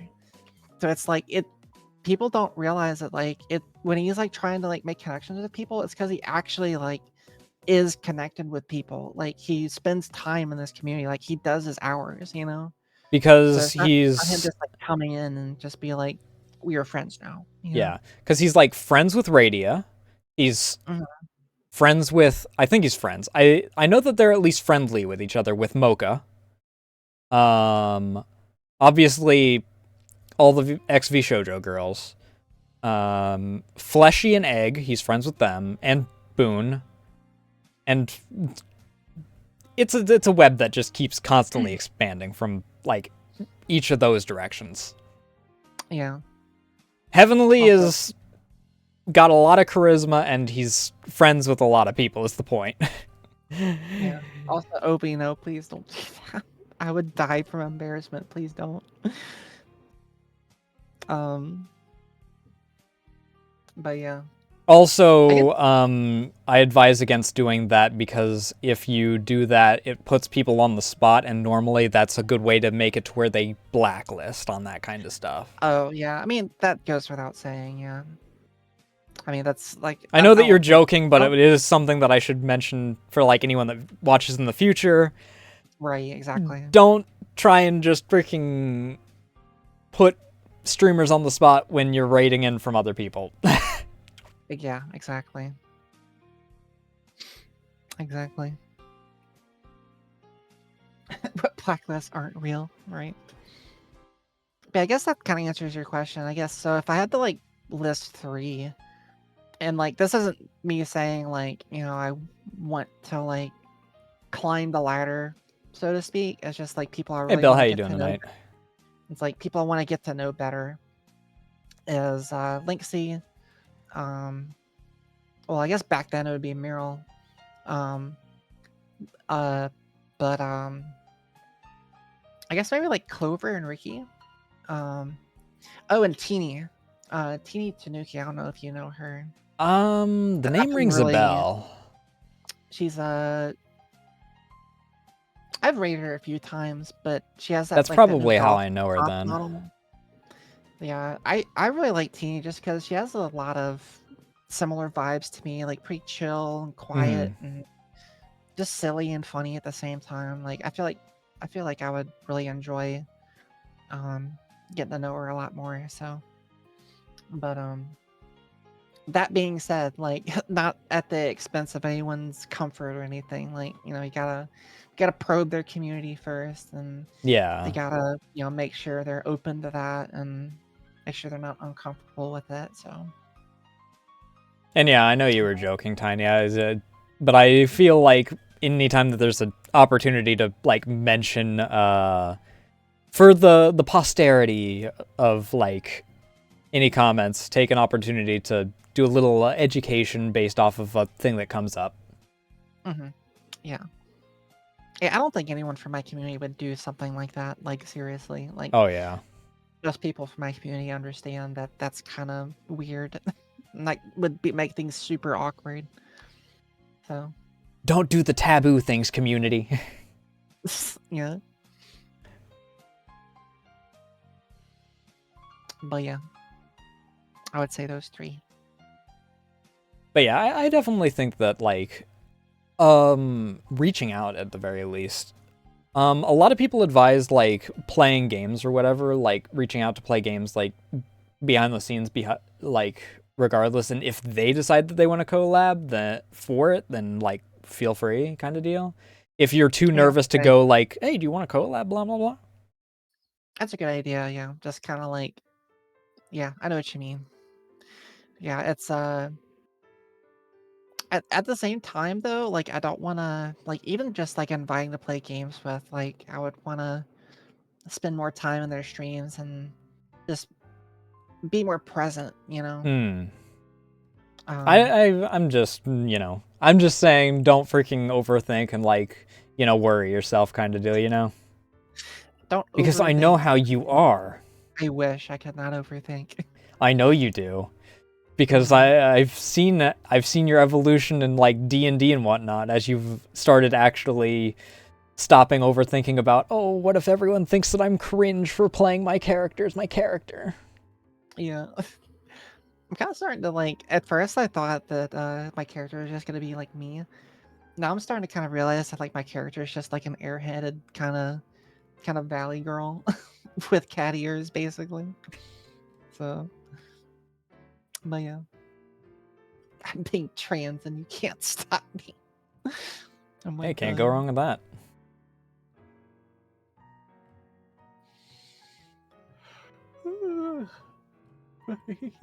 But yeah. I know that I'm freaking pot meat kettling here right now, but you need more confidence. Thanks. It's definitely an ongoing thing I'm working on, for sure. Because I mean, you outright say, "Oh, but I just kind of be sitting there." It's like, no, you have that kind of chemistry. You've been able to carry like portions of this, like just tangenting from place to place on this. You are That's one of the things I better was at this than talking you about. think you are. Thank you. That's one of the things I was talking about earlier, about how like I know I can do a good job doing that stuff, and I know I can tell good stories, and I can talk about like more openly about sex and stuff. It's just that I think part of the one of the biggest ways I personify it is there's like a screen door, there's like a mesh in my Yeah. brain, and every day I'm like trying to poke holes in it. But it still filters out some things I don't want it to filter out. I And can I'm think still, of at least 3 people that could deal with a filter as thick as yours is. yeah. And there's every day I'm trying to better myself and figuring out which parts of the mesh I can poke holes in and which I should just leave up. Um, and it's because anxiety will tell you just leave all of it up and put like 3 more meshes up. Like, don't let anything weird out at all. Yeah. So that's been something I've been kind of working on for a while now. So, And you've definitely made massive strides. Like, you are... Honestly, the way that you perceive yourself as, like, that quiet, I can't do anything kind of deal, you were kind of that person, like, really early on, back before you even got, like, the new design in this. You have made, like, massive strides in regards to that, for sure. oh, thank Now, you. if only you actually accepted the confidence that you have made those strides. Yeah, I was gonna say, like, I definitely feel like I've improved. It's just like taking that improvement and using it as a springboard to improve more. That's a it's a journey.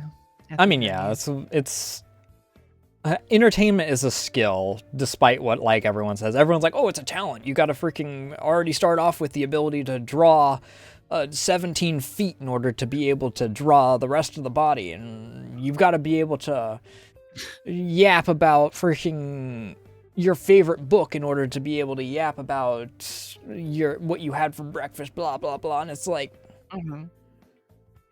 no, it's a skill. You can learn it. You don't have to have like both of us are examples of that. Like, you have made massive strides since you started. I've definitely made massive strides. I freaking used to go for 8 hours of a stream and talk like 4 words maybe. Yeah, one of the things I've learned from my community is that sometimes all you need to like get people to stay and watch is just be comforting and just be like really chill and just be a place where people can wind down and just relax. Like, you don't have to like make people laugh 24/7. And oftentimes, like, I have been told by a lot of people to just stick with what I'm good at. And what I'm good at apparently is just being very chill and comfy and giving people a nice, chill place to hang out in. And Which so honestly, with how everything's been for the past like 2 or 3 years, freaking people need more places that they can just kind of chill and unwind. Yeah. And so like at the very first, like when I first started, I was really trying hard to like be funny, but I very quickly realized that like it's better if you just let the funny come out naturally and just be yourself instead of trying to force funny, because like force funny might be funny for a couple times, but it gets old really quick. I mean, like, in regards to, like, there's different flavors of comedy. I got told, and this is one of the few things that I'll say, like, positive about my, like, old boss. is I have like the Silent Bob style of humor, which I don't know if you're familiar with Jay and Silent Bob. Don't ring a bell. Have you? I think we've actually gone over this before. Have you watched Dogma before? Or Clerks? Or... Well, I mean, the rest of them have their name in the title. I don't think so. Okay, maybe that's another thing we add to the list of things that we need to introduce you to when we have off days in D&D. But as this name implies, for him specifically, he's silent 98% of all of the movies that he's playing Silent Bob. And he will have one really, really, really good line at some point in the movie. Yeah, it's funny. A lot of people, like IRL, like my sister and like Rumi, will oftentimes say that I'm kind of like that. Like I don't really say stuff that much. I'm pretty quiet, but like every once in a while, I'll just say something without thinking that is just so funny to them. I don't understand why. Like I'll just like comment on something out of nowhere. It's like, man, that's crazy, or like something like that, and they just like burst out laughing. Like, why are you laughing? Why is it so funny? It was like, I don't know. It's just like the way you said it out of nowhere was so funny.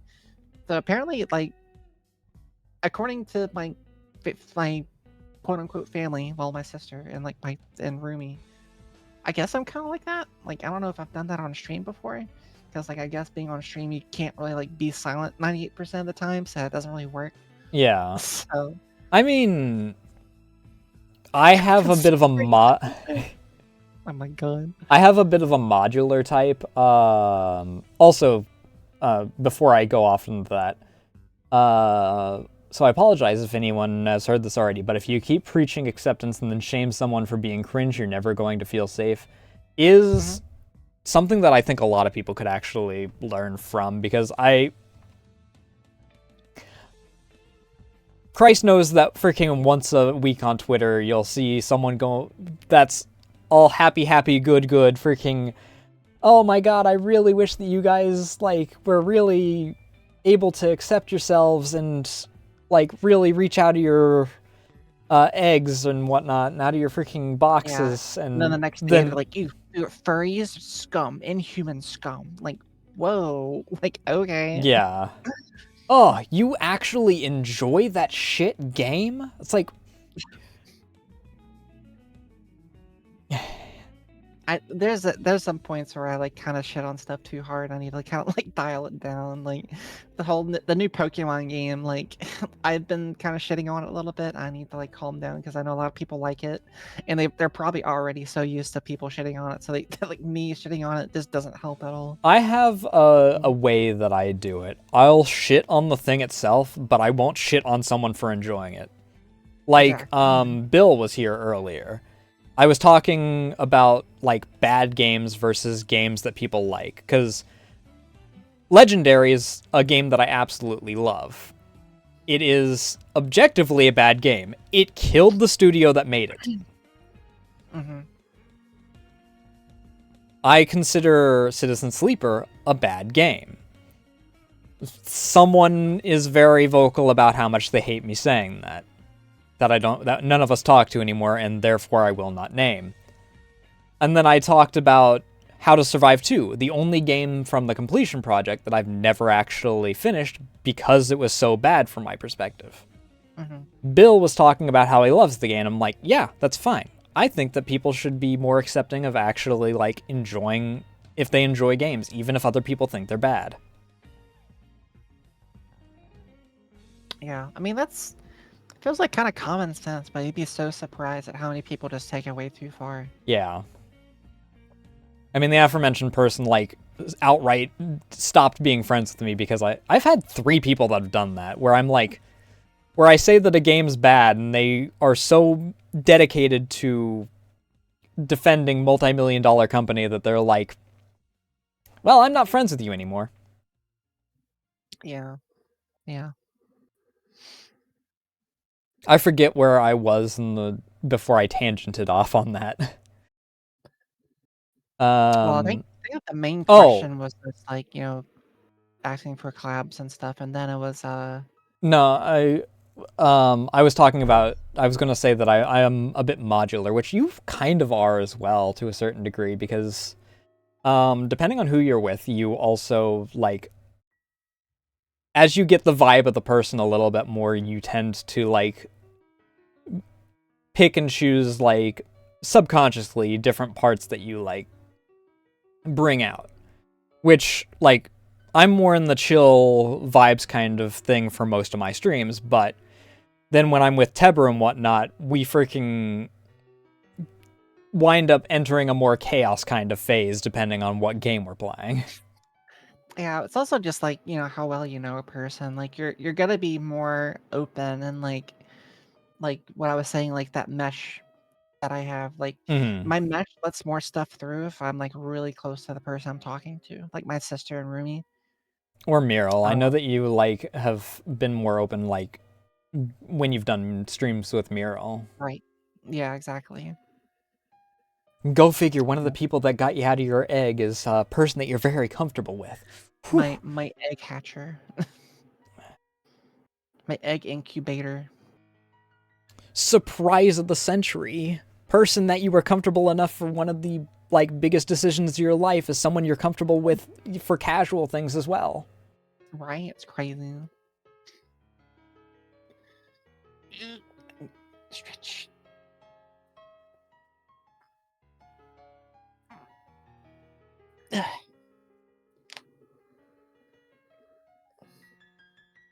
I mean, I think it depends to a certain degree.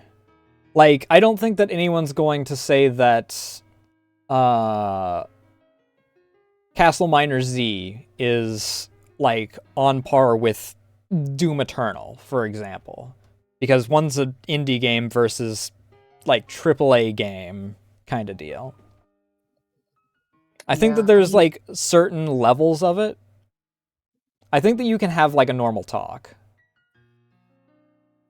yeah, I just Um, it's like with the but, Pokemon game, it's just like the screenshots of like the building walls with like the 380p oh yeah. flat textures of like railings and flowers. It's like, bruh, like this is a Switch 2 and it's 2025. Like I'm playing Tears of the Kingdom in 60 FPS and we get this. Like, come The on. primary issue I have with it is the sheer number.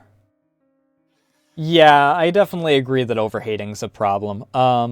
The sheer number of cutscenes that they have, that everything that they set up for implies that it is very vocal heavy, and then they don't have any voice acting to it. It's so stupid. I don't know. Like, there's one scene that people were sharing around where it's like a concert and whatnot, and, like, Yeah, it's like a concert everyone's and like, like this the is awesome, singer, and blah, blah, blah. And it's like, you don't even have, like, a person singing or anything for this. It's just, man, like I wish I could it's a hear this guitar line that's concert. lower than my freaking background music is, dude. Yeah, it's crazy.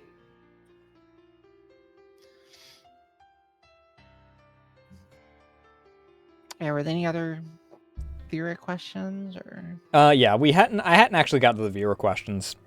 I Oh, hit the collab one, like, because I realized that we hadn't.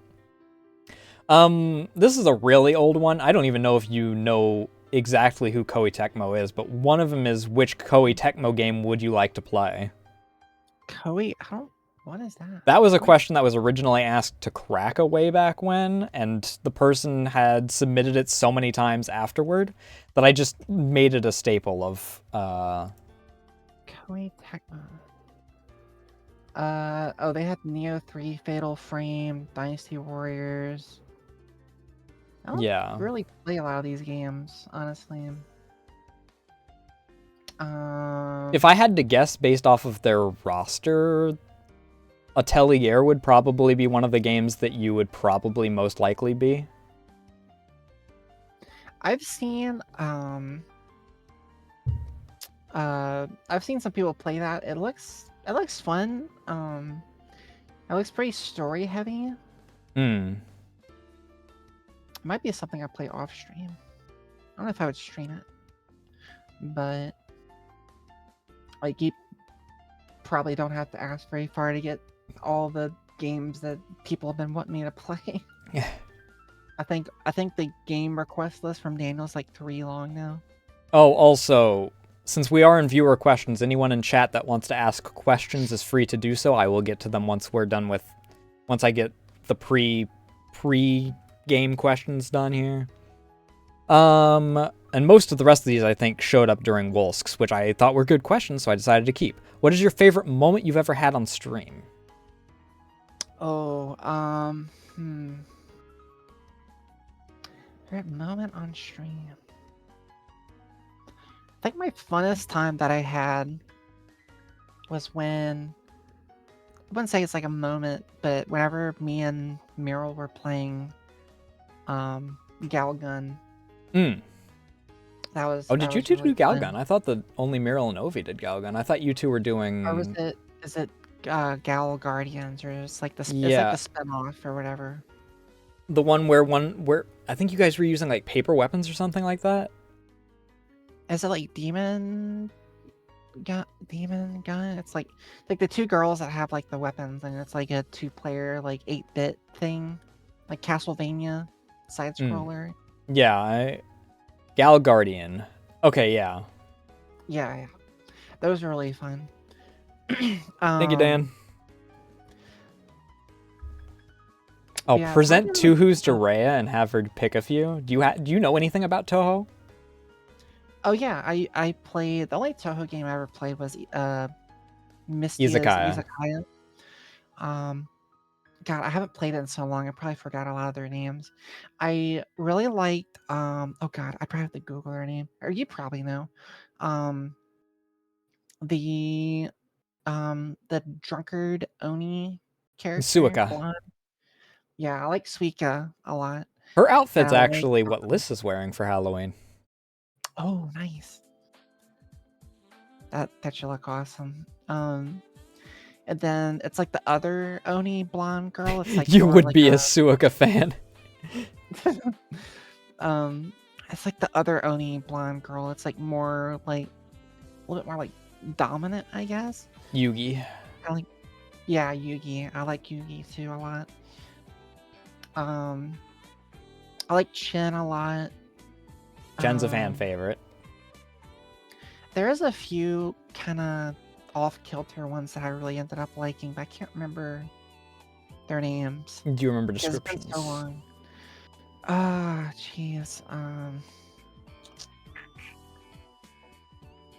Darn, I can't remember. It's been like probably 1.5 to 2 years since I played that game. Because I know that there's, at least it's not the full roster. It's everyone that's in Izakaya, so. Right. Trying to think. And then also not even all the DLCs. Because you still have DLCs to go through. I think those 3 are like my favorite 3 that I can think of off the top of my head. A big Oni fan. Just like a strong, dominant woman fan. And also just like bestie. Like me and Suika, well, I don't drink, so maybe me and Suika wouldn't get along. She would probably force me to drink and I would say no. I think me and Chen would get along. Oh, so that's why Fumo was doing Fantasy Maiden Wars. It came out fully. I know that Dystopia also came out recently, fully. Toho.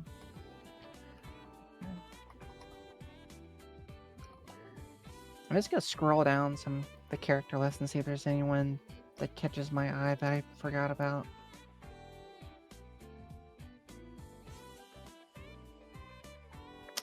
What are your favorite Hoyoverse characters? Hoyoverse? Oh god, I can go on forever. Okay, here's a list. Wait 1 second. So I'm looking at all the Izakaya characters. Yeah, Suika was definitely a favorite for sure. Oh, I liked Sakuya. I like Sakuya a lot. Yeah, a lot of people like Sakuya. Teber also really likes Sakuya. She was pretty cool. And then let's see who else is there. I only played until DLC 4. So anyone after that, I'm not too familiar with. Oh, I thought you were DLC 3. Maybe let's crack it that's DLC 3.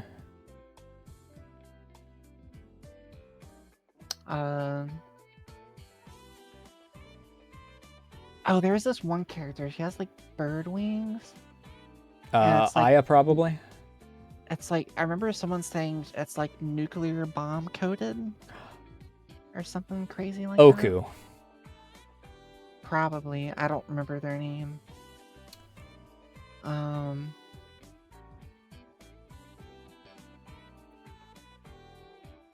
Yeah, I guess so.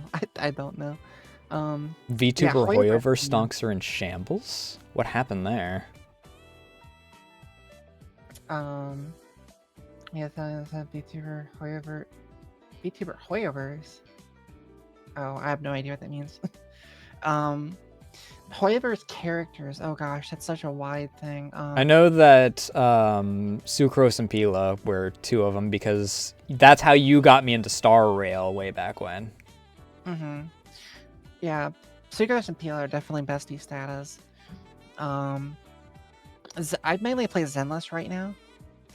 Jane Doe,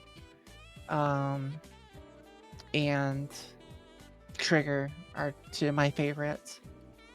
But there's so many more of that. Like there's Ellen Joe, Neko Maya. Like I actually, in my freaking Brave browser, have a particular animation involving Jane Doe and Ellen as on one of my tabs. Hell yeah, let's go. Yeah, there's a lot of good 3D animations, quote unquote, of that.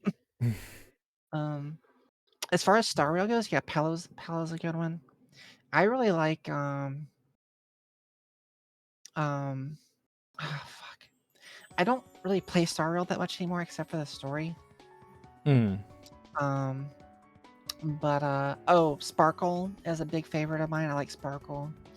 And Silver Wolf. And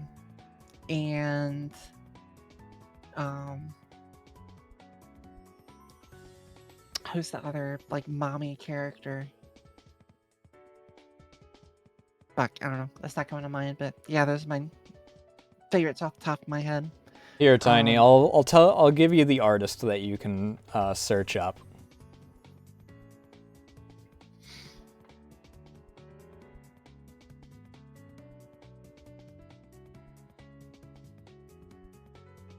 Enjoy.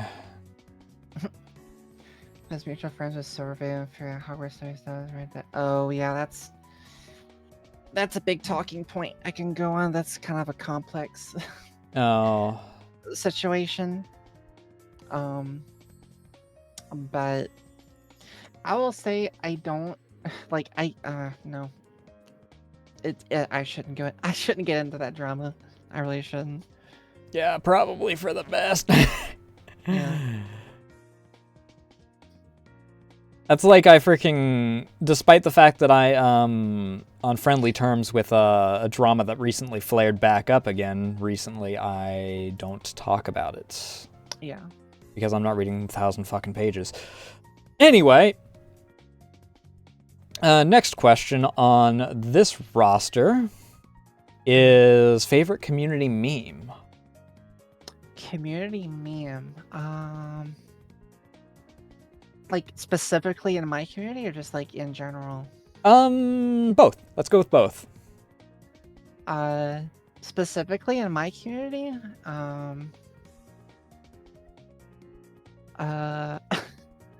there's a few. Some of them are kind of like small. Oh, there's a meme going on right now because like Battlefield 6 came out. Mm-hmm. And I really like playing the recon class. And me you and Daniel would play. Well, okay. You sniper slut. My most time play is actually an engineer, but well, I guess that assault is the healer in that case, so I guess that checks out. Actually, in 6 support is. They changed it up. Oh right. I mean, they were kind of shifting away from because medic was a designated class in Battlefield 1 at least. Yeah, but Daniel has been teasing me a lot about because there was so many times that Daniel was like in a tank and like pushing objective, and I was just like sitting in the back trying to get headshots to unlock like a sniper scope that I really wanted. And he gave me so much shit over it. So now like everyone teases me. It's like, Oh, wow, good. Dan's actually a good tank pilot.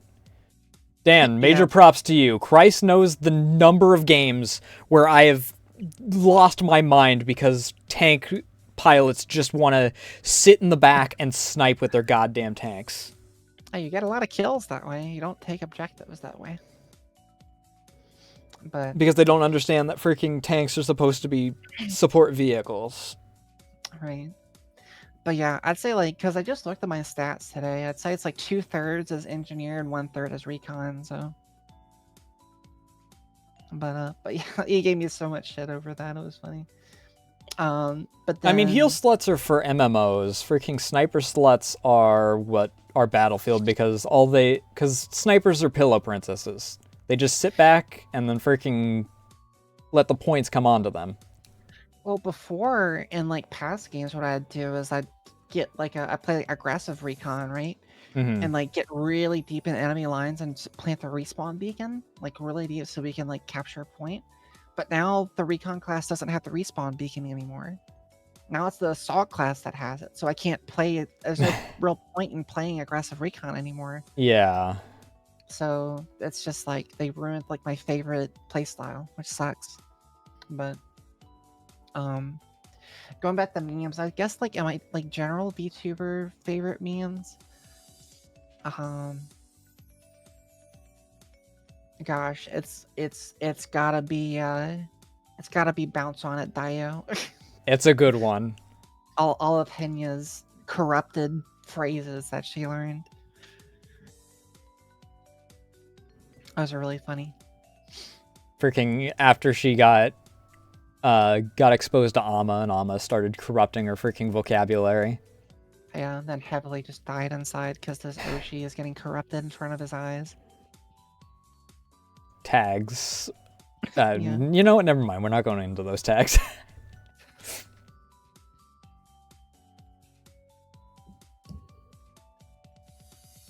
Oh, German Drink is a really funny one too. Me and Daniel reminisce a lot on Germa clips.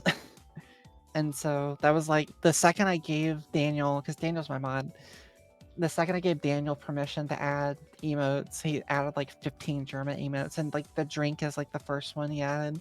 The only So, like, Germa thing I know of is because Pren uses it as part of her be right back thing. Oh, there's already a bird in here. oh my god. Yeah, our favorite one's definitely the one where he's playing that type game and he's like drink and he like grabs his like can of soda really quickly and spills that all over his fucking keyboard. And then, like his keyboard starts going out and he's like freaking out. That's so funny. So every time I like go to drink something, I'm like drink.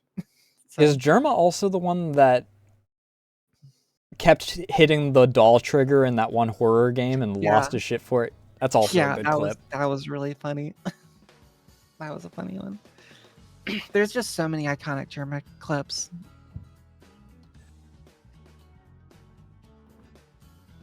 Speaking of which, drink.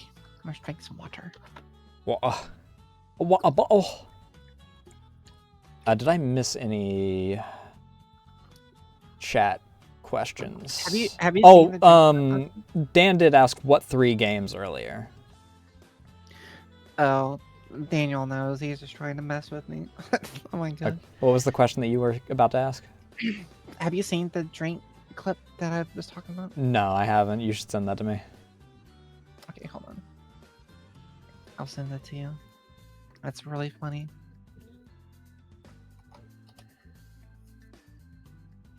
There you go. Let me put this into this private window that has the Koei Tecmo games on it. It's only a minute long. Let me... False, wrong. The only game I think I should play Opus Echoes the Star Song? What is that? It's I think, if I'm not mistaken, I think I actually have it. It's Or is it Opus?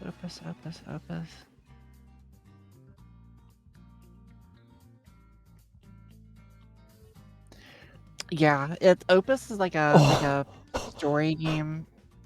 Are you watching it now? Yeah. It's like a cute little story about like a robot in space, like fixing a telescope, and it's like a story game. I started playing it. I need to finish it. I actually did start playing it. When are you playing To the Moon, speaking of spaceships? Oh god, I watched actually PewDiePie play through that like 5 years ago. Yeah, I think I watched Mark way back when. And so I probably wouldn't play it on stream just because I already know the ending and that would probably spoil a lot. That probably Yeah, wouldn't be are that you planning great. on playing any of the sequels? I didn't know there were sequels. Yeah, there's fucking what are they called? It's something Paradise, I believe, and Finding Paradise and something else. Are they as good as the original? I've heard that Finding Paradise is really good. Imposter Factory? Question mark? Oh, my headphones back. I got to plug my headphones in.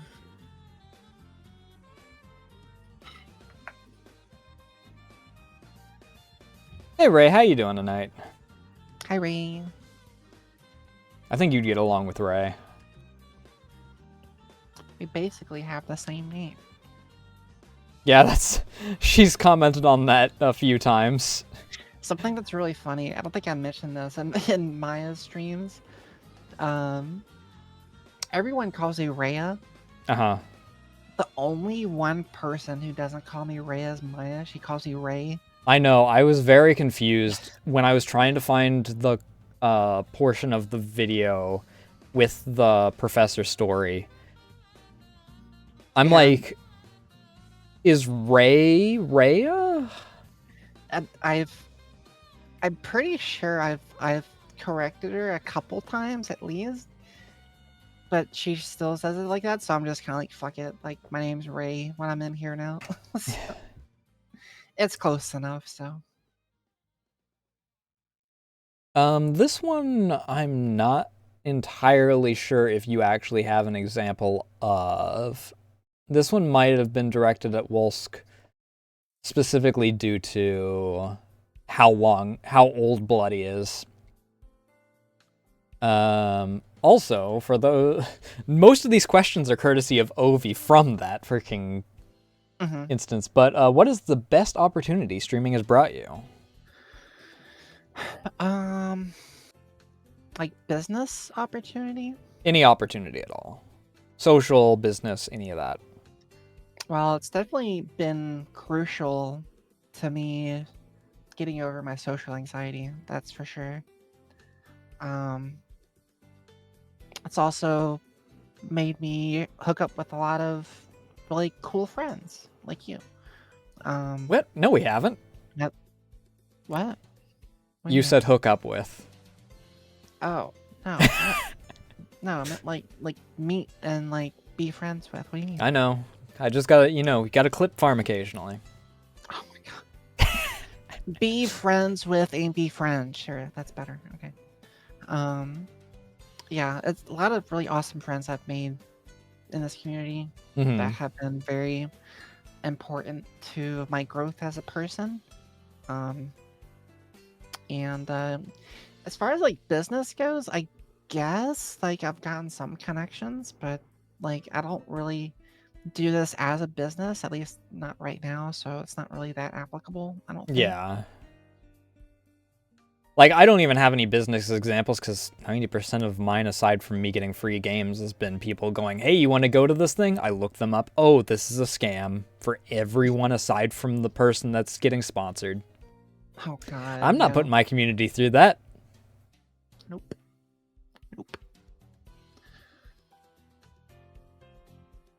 What kind of friends? Oh my gosh, stop. See, Tiny knows what's up with the clip farming. Jesus. What is your overall goal with content creation?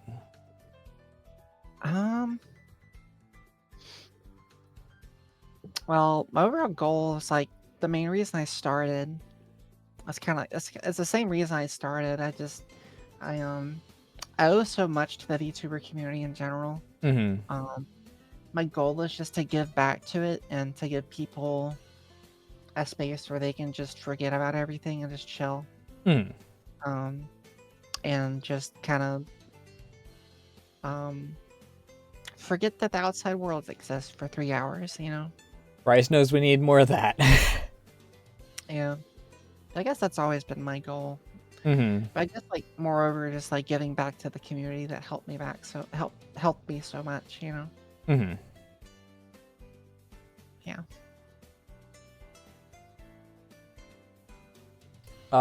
Favorite person you've met through streaming? I have my guesses, however. Favorite person I've met. It's I would have to say clearly me, Matcha. chat. I would have to say Matcha, actually. Really? Yeah, Matcha's like the unsung hero of my streams. They have taught me basically everything I know about how to stream. Matcha is a They're real like one. my go-to person if I don't understand something or how something works. They always Mm-hmm. help me out. I've just been a really awesome friend. Um, they've been there for really low points in time where I needed someone. Mm-hmm. Um, yeah, I don't know. They're just a really awesome friend.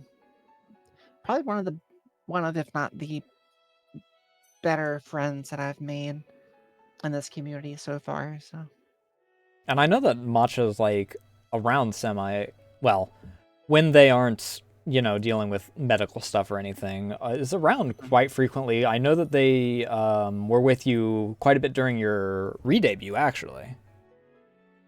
yeah, I mean they're my mod. I mean they're technically like my head mod. It's just that they can't really mod as often because they're so busy with artwork and life stuff. So Yeah. that's understandable.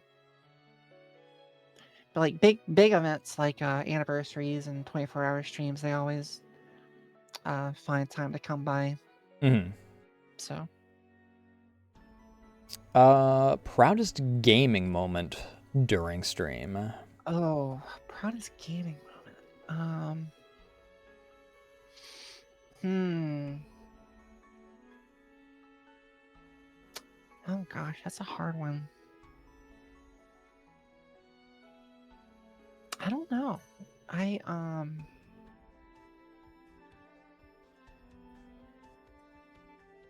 maybe like there's like probably like a Elden Ring boss that I beat at some point that was really hard. Mm. But I mean nothing in particular comes to mind. Proudest moment. That's a hard question. I just realized that I have to readjust you to actually be more accurate height because I forgot that. Because you were slumped down when I was moving you back originally. Put me under the desk. I'm not putting you under the desk. Not on this site. Not for free. Oh my god, shut up. Yeah, like I'm so brain empty when it comes to remembering my streams and stuff. I mean, I get that. I'll have some people come in and be like, hey, do you remember this thing? And I'm like, no. Fucking damn. There's another kind of like meme. But like I was doing I was playing Helldivers with like a jetpack and EATs. Mm-hmm. Trying to hit like trick shots and stuff. And Dan was giving me shit about like, oh, that's so cool.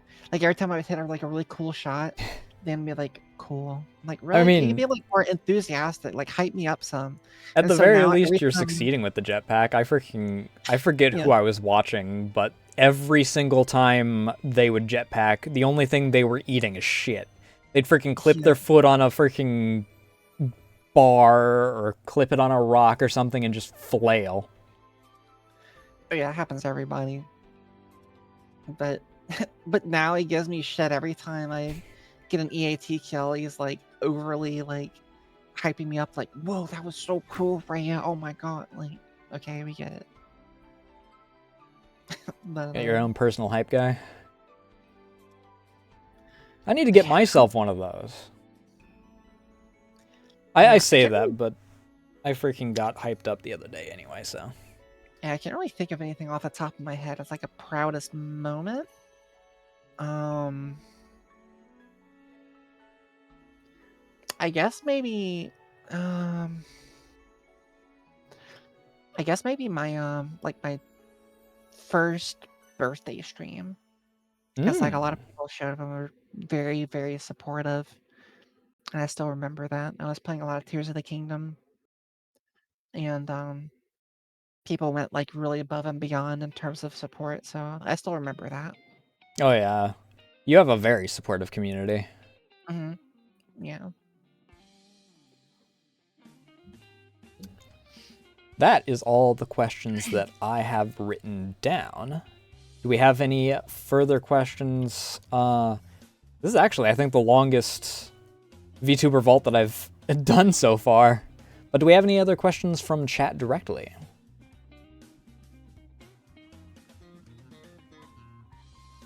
I was gonna say I'm drinking my water. My voice is starting to go out a little bit. That's fine. I try to end by like midnight because that's when I tend to eat. So, which I'm probably not going to be doing Thursday because I want to finish up conscript. Favorite monster flavor? Oh, everybody knows this. A strawberry dreamsicle. I thought that it was Lizard Man. Huh? Oh. Whatever. The drink monster, strawberry dreamsicle. I don't know. Chat, can you confirm which one you meant? So fucking funny. So funny.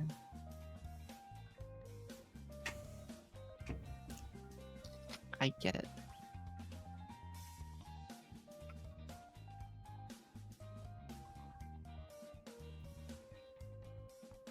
Oh yeah, if Train was here, that's what he would ask me for sure. And what would your answer be? I don't know, I just exist. I'm just here. I'm just I don't know, fucking I don't want to say God's EPS soldier because I'm not religious, but Twitch's EPS mooncat, I don't know. You know, fair enough. Oh, have you ever considered multi-streaming? Like to YouTube? I've considered it. I just, Because I know a lot of people have been doing that, especially after the, you know, past week's events and Twitch being in a state. Yeah, if I can figure it out, I'd probably be cool with doing it. If you want assistance, I can help you. It's not that difficult. The only thing is that you have to go in and request the ability to stream, and then it takes like a week for verification on that. It's basically just to make sure that you're not, you know, going to immediately start streaming live leak until you get banned. Oh, yeah. Yeah, I wouldn't mind doing that. It's been kind of in the back of my mind. Hey, you can hit me up at some point later this week and I can help you set it up. I use Atom, which I can actually send you the link to that, like right after stream. Oh, is that like software to like dual stream or whatever? Yeah, some people use Restream. I use Atom because you're able to send your VOD track straight to YouTube because YouTube doesn't separate tracks on its own like Twitch does. Yeah. So if you play copyrighted music, obviously you want that. Hey, Leah, how you doing? Yeah, Leah. Yeah, it's one thing I've learned about YouTube is that YouTube is really bad for discovering new channels, but it's really good for VODs. YouTube saves VODs really well. You can find people's VODs a lot easier. YouTube's not the best when it comes to while you're live, but since if you like tag properly, it is actually probably the best for discoverability because your VODs get turned into videos and then immediately Right. put into the algo. Exactly. Yeah. So something I'd definitely be interested in the future.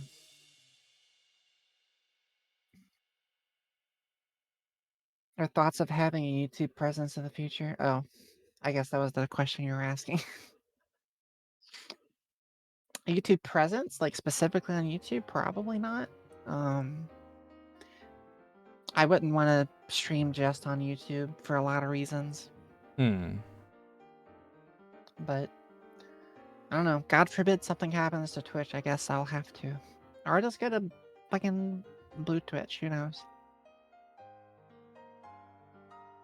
I definitely recommend Blue Twitch. Even if you're not going to like do any of the lewd stuff on it, like it's actually a pretty decent site.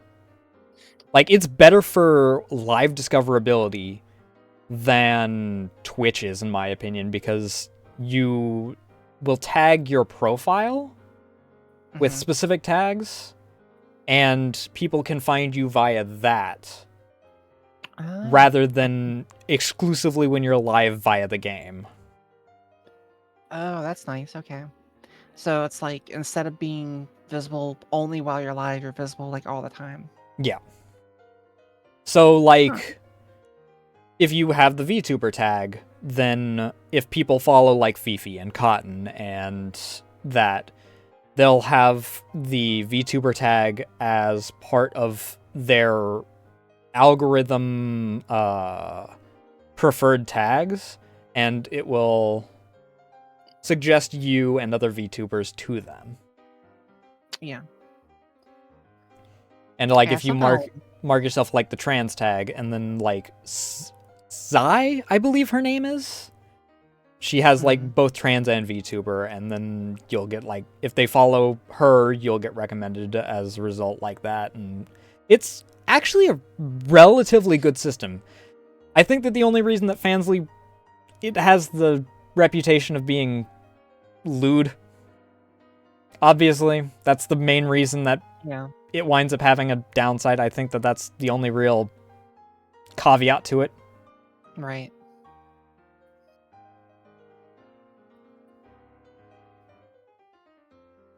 Yeah, it's definitely something I'm interested in. I'll look into in the future. I did send you the link to Atom so that I don't forget later. Oh, okay, thank you. Gotcha.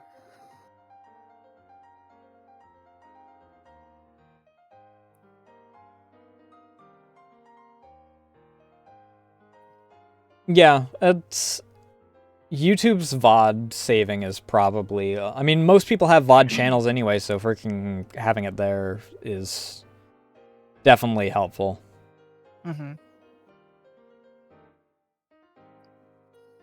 I'm doing all right. I was very nervous at the beginning, but I'm glad to actually have Vtuber Vault back up and running. I just shouldn't be nervous around me. There's no reason to be nervous around me. Yeah? Just like there's no reason for you to be nervous around some of the people that you're nervous around? Like we were talking about earlier? That's different.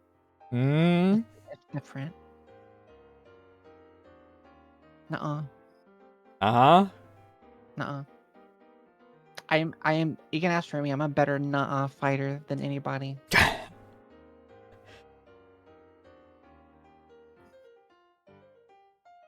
Rhea's definitely improved a lot in D&D. Like, at the beginning, she was super nervous and timid because she was afraid that people were going to call her cringe and lame and a nerd.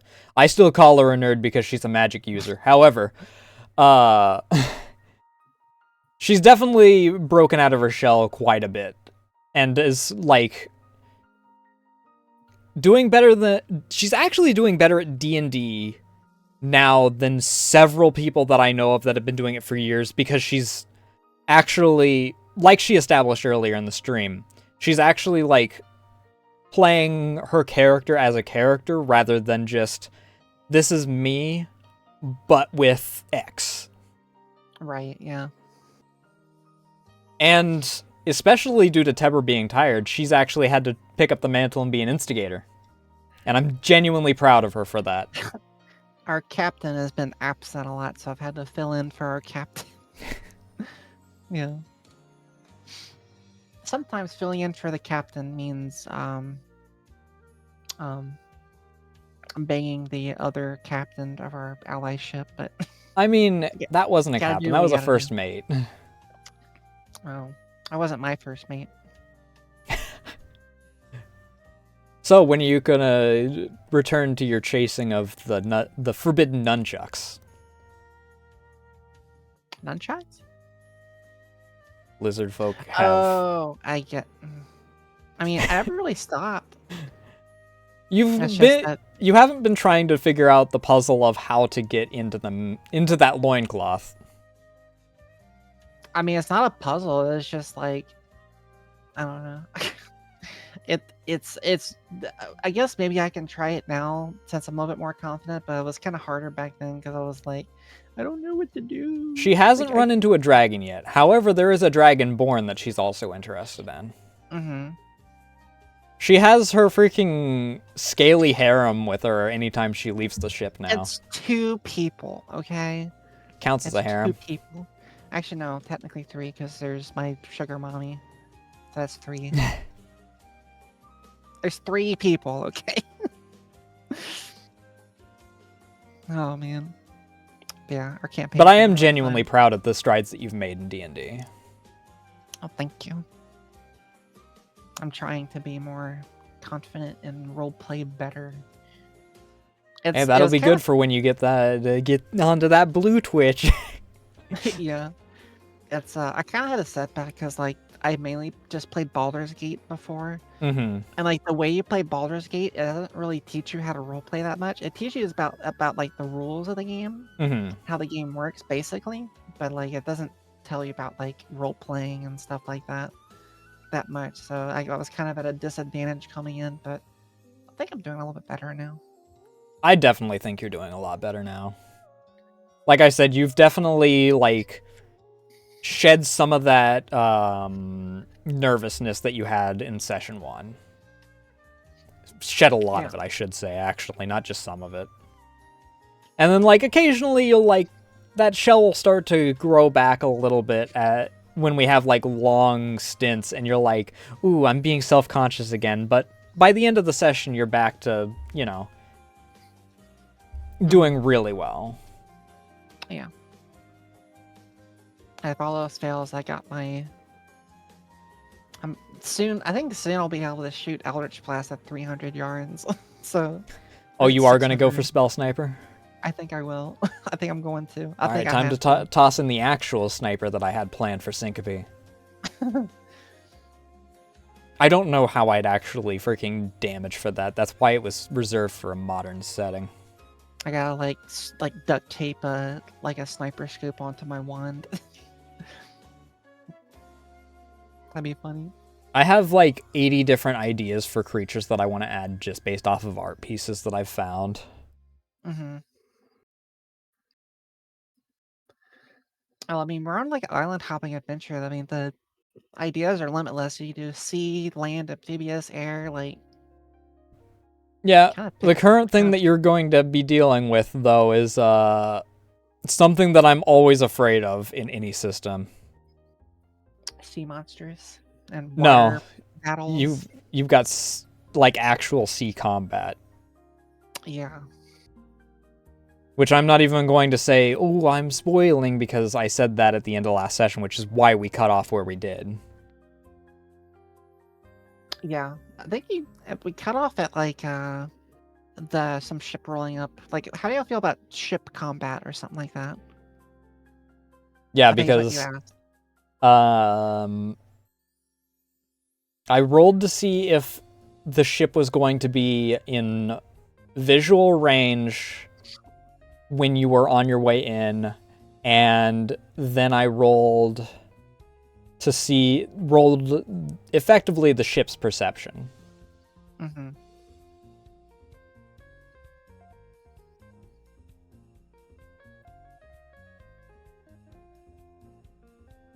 Yeah, I agree. D&D's problem is that it's trying to like be too blanket without being blanket enough.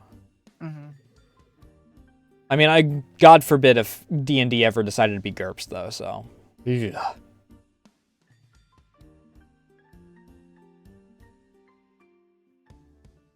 Yeah, I don't know about all the D&D campaigns and stuff. I've only had 2 games, this one and one other one, so the other one was terrible.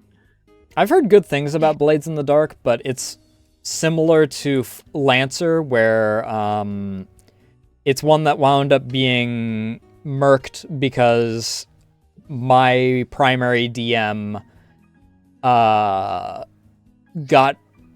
owned by the government. He got to handle a grenade launcher today.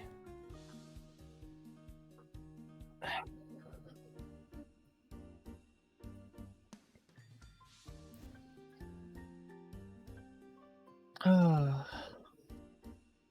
But yeah, D&D has been fun.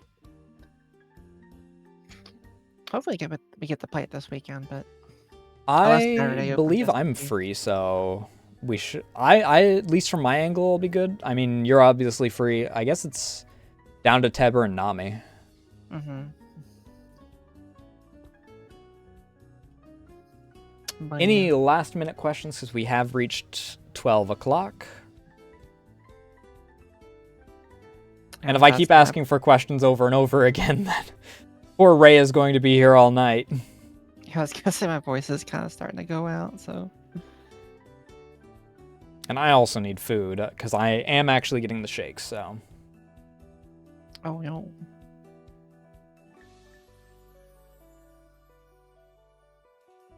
They seem to be just talking about Lancer. Going once. Going twice.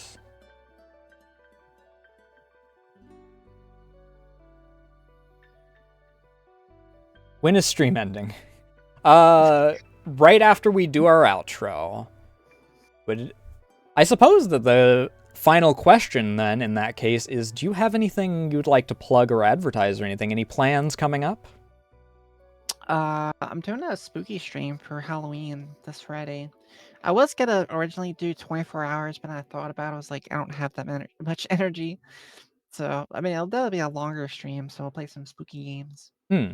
Plus, since I have off work this week, I'll be streaming pretty much every day, which doesn't usually happen, so. Which Nightbot did its automatic thing where it advertised just a second ago. Oh, nice. Okay. So I actually don't have to do that on that. So I believe that's everything then, unless you had something that you would like to add just on a personal level. Thanks for inviting me. It was really fun. Of course. I had a good time. Obviously, considering this ran about double the length of what I normally aim for, actually. Yeah. If you ever have any other group stuff you want to invite me to, feel free to invite me.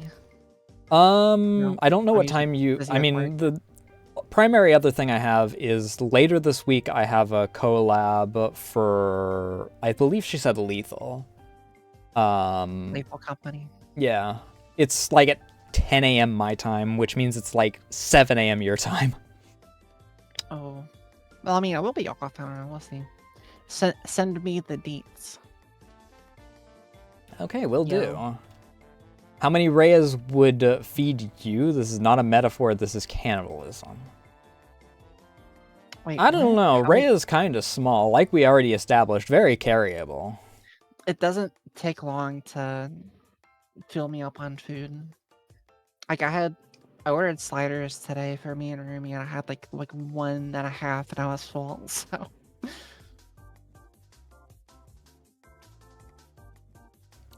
Depending on what I cook, I could probably feed maybe a dozen Rheas, especially if I freaking bust out the chili. Jesus Christ! I make big pots of chili when I freaking make chili. I do not. How do you do with spice? Unfortunately, I love spice. I love spicy stuff. There you go. We're in business. But yeah, I don't. Does Rhea play Apex? I don't usually play battle royale games. It's not my jam typically. But yeah.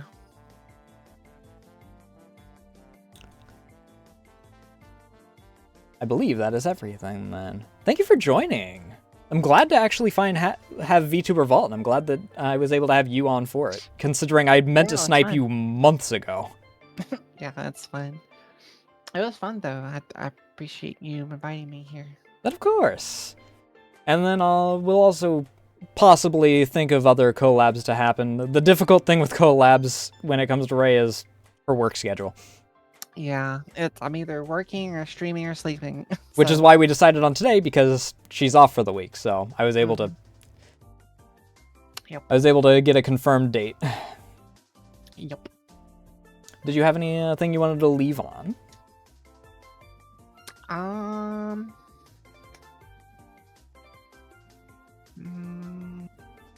Oh, I got really cool Halloween art coming out later this week, so I'll be posting it on my Twitter soon. You always do wind up finding good skeb artists, and I think you've also... Yeah, because you did the Sarah art as well. You got one from Sarah Zeal. I don't use skeb that much anymore, though. I'm usually VGen. Skeb has gotten really, really anal about their guidelines about requesting stuff to the point where it's just not even worth asking for stuff anymore. I wonder when it'll cross the line where Teberu loses their addiction. Yeah. Either way, before we get on another tangent, I'm going to allow you to go so that you can rest your voice. Once again, thank you for joining in. Yeah, for sure. Thanks for having me. I appreciate it. And you are free to leave the call whenever you feel. Okay. All right. Bye. Okay, bye.